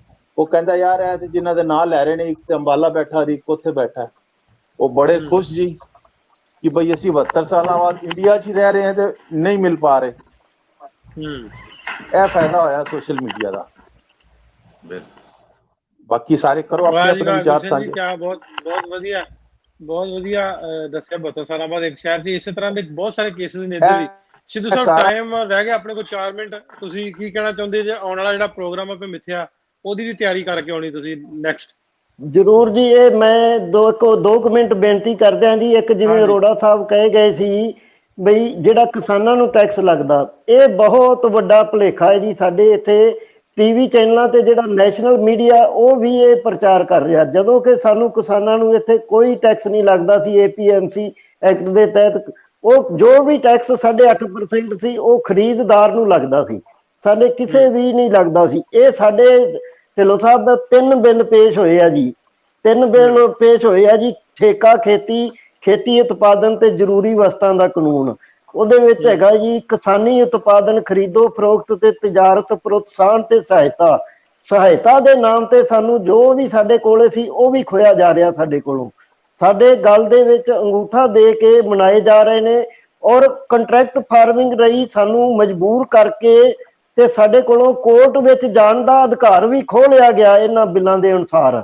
ਜੋ ਇਹ ਬਿੱਲ ਨਵੇਂ ਪਾਸ ਹੋਏ ਆ ਉਹਦੇ ਵਿੱਚ ਇਹ ਕਿਹਾ ਅਦਾਲਤ ਦੇ ਵਿੱਚ ਕਿਸਾਨ ਨਹੀਂ ਜਾ ਸਕੂਗਾ, SDM ਕੋਲੇ ਜਾ ਸਕਦਾ, ਆਖਰੀ ਤੋਂ ਆਖਰੀ DC ਕੋਲੇ। DC ਤੇ SDM ਤੁਹਾਨੂੰ ਪਤਾ ਕਿਹਦੀਆਂ ਸਿਫਾਰਿਸ਼ਾਂ ਤੇ ਲੱਗਦੇ ਆ, ਕੌਣ ਲਾਉਂਦੇ ਆ? ਉਹ ਤਾਂ ਜਿਹਦੀ ਸਿਫਾਰਿਸ਼ ਹੋਊਗੀ, ਜਿਹੜਾ ਇੱਕ ਕਾਰਪੋਰੇਟ ਅਡਾਨੀ ਵਰਗਾ ਆਊਗਾ, ਉਹਨਾਂ ਦੇ ਤਾਂ ਇੱਕ ਜਿਹੜਾ ਚੌਕੀਦਾਰ ਹੁੰਦਾ ਉਹਨਾਂ ਨੂੰ ਵੀ DC ਸਲੂਟ ਮਾਰਦੇ ਆ, ਤੇ SDM ਦੀ ਤਾਂ ਔਕਾਤ ਹੀ ਕੀ ਆ? ਉਹ ਕੀ ਇਨਸਾਫ ਦੇਊਗਾ ਇੱਕ ਕਿਸਾਨ ਨੂੰ? ਇਹ ਬਹੁਤ ਹੀ ਜ਼ਿਆਦਾ ਕਿਸਾਨ ਨਾਲ ਧੱਕਾ ਹੋ ਰਿਹਾ ਜੀ। ਅੱਜ ਲਗਾਤਾਰ 9 ਦਿਨ ਤੋਂ ਪੰਜਾਬ ਦਾ ਬੱਚੇ ਬੱਚੀਆਂ ਔਰਤਾਂ ਬਜ਼ੁਰਗ ਸੜਕਾਂ ਤੇ ਰੇਲਾਂ ਦੀਆਂ ਪਟੜੀਆਂ ਤੇ ਬੈਠੇ ਨੇ, ਤੇ ਸਰਕਾਰ ਦੀ ਸਿਹਤ ਤੇ ਕੋਈ ਅਸਰ ਨਹੀਂ ਦਿਸ ਰਿਹਾ ਜੀ। ਪੰਜਾਬ ਤੇ ਹਰਿਆਣਾ ਸਾਰਾ ਸੜਕਾਂ ਦੇ ਉੱਤੇ ਆ, ਸਾਰੇ ਦੇਸ਼ ਦੀਆਂ ਪਾਰਟੀਆਂ ਇੱਕ ਪਾਸੇ ਔਰ ਇੱਕ ਪਾਰਟੀ ਇੱਕ ਪਾਸੇ ਹੈ। ਇਹ ਹਾਲਾਤ ਬਣੇ ਹੋਏ ਨੇ ਜੀ ਇਸ ਟਾਈਮ ਇਹਨਾਂ ਬਿੱਲਾਂ ਨਾਲ। ਬਾਕੀ ਜੇ ਇਹ ਪੁੱਛਣ ਦਾ ਮਕਸਦ ਵੀ ਇਹ ਸੀ ਅੱਜ ਦਾ ਪ੍ਰੋਗਰਾਮ ਤੁਹਾਡੇ ਰਾਹੀਂ, ਜਾਂ ਅੱਗੇ ਪੁੱਛਿਆ ਅਰੋੜਾ ਸਾਹਿਬ ਨੂੰ ਜਾਂ ਕਿਸੇ ਹੋਰ ਦੋਸਤ ਨੂੰ ਜਿਹਨੂੰ ਬਹੁਤ ਪਤਾ ਹੋਏਗਾ ਤੁਹਾਡੇ ਉਧਰਲੇ ਪੰਜਾਬ 'ਚ, ਉਹਨੂੰ ਲੈ ਕੇ ਨਾਲ ਕਿ ਕੱਲ ਨੂੰ ਇਸ ਪੰਜਾਬ ਸਾਡੇ ਵਾਲੇ ਪਾਸੇ ਵੀ ਕੋਈ ਇਸ ਤਰ੍ਹਾਂ ਦੀ ਜੇ ਗਵਰਨਮੈਂਟ ਕੋਸ਼ਿਸ਼ ਕਰਦੀ ਆ ਜਾਂ ਅੱਗੇ ਆਲਰੇਡੀ ਕੀਤਾ ਨਹੀਂ ਗਿਆ, ਉਹਦੇ ਤੇ ਆਪਾਂ ਗੱਲਬਾਤ ਕਰਨੀ ਹੈ ਕਿ ਕਿਆ ਕੱਲ ਨੂੰ ਇੱਧਰ ਵੀ ਇਸ ਤਰ੍ਹਾਂ ਦੀ ਕੋਈ ਸਾਨੂੰ ਸੂਰਤ ਹਾਲ ਵੇਖਣੀ ਪੈ ਸਕਦੀ ਹੈ। ਤੇ ਬਹੁਤ ਸ਼ੁਕਰੀਆ ਤੁਹਾਡਾ। ਅਗਲੇ ਹਫਤੇ ਤੁਸੀਂ ਜ਼ਰੂਰ ਸਾਨੂੰ ਟਾਈਮ ਦਿਓ। ਜ਼ਰੂਰ ਜੀ, ਜ਼ਰੂਰ। ਇਹ ਅੱਗੇ ਵੀ ਢਿੱਲੋਂ ਸਾਹਿਬ ਹੋਇਆ ਸਾਡੇ ਪੰਜਾਬ ਦੇ ਵਿੱਚ। ਪੈਪਸਿਕੋ ਕੰਪਨੀ ਨੇ ਕੀਤਾ ਸਾਡੇ ਜਲੰਧਰ ਏਰੀਏ ਦੇ ਵਿੱਚ ਕਿਸਾਨਾਂ ਨਾਲ ਆਲੂ ਦਾ ਠੇਕਾ ਕਰ। ਜਦੋਂ ਤੱਕ ਆਲੂ ਦੀ ਸ਼ਾਰਟੇਜ ਹੁੰਦੀ ਸੀ ਉਹ ਲੈ ਜਾਂਦੇ, ਜਦੋਂ ਫਸਲ ਜ਼ਿਆਦਾ ਹੋ ਗਈ ਉਹਨਾਂ ਨੇ ਇੱਕ ਕੜਾ ਲੈ ਜਾਂਦਾ ਆਪਦਾ ਕਰਕੇ, ਜਿਹੜਾ ਕੜਾ ਆਪਾਂ ਪਾਉਂਦੇ ਆ ਸਾਡੇ ਸਿੱਖ ਹੱਥ 'ਚ ਪਾਉਂਦੇ ਆ, ਜੇ ਉਹ ਕੜੇ 'ਚ ਲੰਘੂਗਾ ਆਲੂ ਉਹਦਾ ਪੂਰਾ ਉਹ ਅਸੀਂ ਲਵਾਂਗੇ, ਵੱਡਾ ਛੋਟਾ ਅਸੀਂ ਲੈਣਾ ਨਹੀਂ। ਦੱਸੋ ਇਹ ਕਿੱਧਰ ਦਾ ਇਨਸਾਫ ਹੋਇਆ ਜੀ? ਇਸ ਤਰ੍ਹਾਂ ਦੀ ਇਹ ਗੱਲ ਕੋਈ ਨਹੀਂ। ਇੱਥੋਂ ਜਿਹੜੇ ਆਪਣੇ ਰੱਬ ਦੀ ਰਹਿਮਤ ਨਾਲ ਜਿਹੜੇ ਕਿਸਾਨ ਇਹਦਾ ਕਰਦਾ ਤੇ ਨਹੀਂ, ਕੁਛ ਕਿਸਾਨ ਨੇ ਪਿੱਛੇ ਜੇ ਵੇਖਿਆ ਹੋਣਾ ਵੀ ਮਿੱਟੀ ਵੀ ਰਲਾਈ ਜਾਂਦੇ ਸੀ, ਇੱਥੇ ਇਹਨਾਂ ਦੇ ਟੀਕੇ ਲਾ ਦਿਆ ਕਰਨੇ ਆਲੂ ਨੂੰ, ਉਹ ਕੜਾ ਟੁੱਟ ਜਾ ਕਰਨਾ, ਆਲੂ ਨਹੀਂ ਲੱਗਣਾ। ਨਹੀਂ ਟੁੱਟਣ ਦਿੰਦਾ ਜੀ ਕਾਰਪੋਰੇਟ, ਢਿੱਲੋਂ ਸਾਹਿਬ ਨਹੀਂ ਟੁੱਟਣ ਦਿੰਦਾ। ਉਹ ਬੜੇ ਵੱਡੇ ਮਗਰਮੱਛ ਨੇ, ਉਹਨਾਂ ਅੱਗੇ ਸਾਡਾ ਕਿਸਾਨ ਵਿਚਾਰਾ ਇੱਕ ਕੋਈ ਚੀਜ਼ ਨਹੀਂ ਹੈਗਾ ਜੀ। ਉਹ ਬਹੁਤ ਵੱਡੀ ਪਹੁੰਚ ਵਾਲੇ ਨੇ, ਬੜਾ ਵੱਡਾ ਸਾਮਰਾਜ ਹੈ ਉਹਨਾਂ ਦਾ ਜੀ, ਉਹਦੇ ਅੱਗੇ ਕਿਸਾਨ ਦੀ ਪੇਸ਼ ਨਹੀਂ ਜਾਊਗੀ। ਬਿਲਕੁਲ ਸਿੱਧੂ ਸਾਹਿਬ, ਤੁਸੀਂ ਬੜਾ ਜੀ ਨਹੀਂ ਸਰ ਤੁਸੀਂ ਵੀ ਨੈਕਸਟ ਵੀਕ ਤੇ ਥੋੜੀ ਜਿਹੀ ਪ੍ਰੀਪਰੇਸ਼ਨ ਜ਼ਰੂਰ ਕਰਿਓ ਆਪਾਂ ਤੇ ਭਰਪੂਰ ਜ਼ਰੂਰ ਜੀ ਬਿਹਤਰ ਤਾਂ ਇਹ ਹੈ ਕਿ ਕਿਉਂਕਿ ਮੁੱਦਾ ਜਿਹੜਾ ਹੈਗਾ ਇਹ ਚੜ੍ਹਦੇ ਪੰਜਾਬ ਦਾ ਜ਼ਿਆਦਾ ਦੋਸਤ ਸਾਨੂੰ ਉੱਥੋਂ ਦੇ ਅਸਲ ਜਿਹੜਾ ਮੁੱਦਾ ਜਿਹੜਾ ਉਹਦੇ ਜ਼ਰੂਰ ਜੀ। ਜੇ ਕਿਸਾਨ ਯੂਨੀਅਨ ਦਾ ਕੋਈ ਵੱਡੇ ਨੇਤਾ ਫ੍ਰੀ ਹੋਏ ਤੇ ਉਸ ਟਾਈਮ ਸ਼ਨੀਵਾਰ ਮੈਂ ਜ਼ਰੂਰ ਉਹਨਾਂ ਨਾਲ ਮੇਰਾ ਰਾਬਤਾ ਰਹਿੰਦਾ। ਮੈਂ ਉਹਨਾਂ ਨੂੰ ਇੱਕ ਜੇ ਕੋਈ ਪੰਜਾਬ ਪੱਧਰ ਦਾ ਜਾਂ ਇੰਡੀਆ ਦਾ ਕੋਈ ਹੋਇਆ ਸਾਡਾ ਕਿਸਾਨ ਯੂਨੀਅਨ ਦਾ ਜੇ ਟਾਈਮ ਹੋਇਆ ਜ਼ਰੂਰ ਉਹਨਾਂ ਨੂੰ ਵੀ ਆਪਾਂ ਲਿਆਵਾਂਗੇ ਜੀ। ਬਹੁਤ ਸ਼ੁਕਰੀਆ ਸਾਰੇ ਦੋਸਤਾਂ ਦਾ ਜਿਹੜੇ ਜੁੜੇ ਸਾਡੇ ਨਾਲ। ਇਹਨੂੰ ਸ਼ੇਅਰ ਜ਼ਰੂਰ ਕਰ ਦਿਓ, ਚਾਹੇ ਤੁਸੀਂ ਫੇਸਬੁੱਕ ਤੇ ਜੇ ਸਾਡੇ ਨਾਲ, ਚਾਹੇ YouTube ਤੋਂ ਵੇਖਦੇ ਜੇ ਸਾਨੂੰ ਸ਼ੇਅਰ ਜ਼ਰੂਰ ਕਰਿਓ। ਤੇ ਜਿਹੜੀ ਵੀਡੀਓ ਅੱਜ ਪਾਈ ਸੀ ਹੁਣੇ ਛੋਟੇ ਬੱਚੇ ਦੀ, ਉਹਨੂੰ ਵੀ ਅਗਰ ਤੁਸੀਂ ਵੇਖਣਾ ਹੋਵੇ ਤੇ ਉਹਦਾ ਲਿੰਕ ਮੈਂ ਪੇਸਟ ਕਰ ਦੇਣਾ। ਸਿੱਧੂ ਮੂਸੇਵਾਲਾ ਯੰਗ ਫੈਨ ਇਨ ਪਾਕਿਸਤਾਨ ਦੇ ਨਾਲ ਦਾ ਟਾਈਟਲ ਹੈ, ਪੰਜਾਬੀ ਨਾਲ ਲਿਖੋਗੇ ਨਿਕਲ ਆਏਗਾ, ਉਹ ਵੀਡੀਓ ਨਿਕਲ ਆਏਗਾ। ਬਹੁਤ ਸ਼ੁਕਰੀਆ ਸਾਰਿਆਂ ਦਾ। ਜਿਹੜੇ ਮਨਜੀਤ ਜੀ ਸਾਨੂੰ, ਕੰਬੋਜ ਜੀ, ਯੂਸਫ ਸਾਹਿਬ, ਸੌਰੀ ਸਰ ਆਪਣਾ ਟਾਈਮ ਹੋ ਗਿਆ। ਨੈਕਸਟ ਵੀਕ ਆਪਾਂ ਗੱਲਬਾਤ ਜਿਹੜੀ ਜ਼ਰੂਰ ਤੁਹਾਡੇ ਨਾਲ ਕਰਾਂਗੇ। ਅਗਲੇ ਹਫ਼ਤੇ ਤੱਕ ਇਜਾਜ਼ਤ ਦਿਓ। ਰੱਬ ਰੱਖਾ।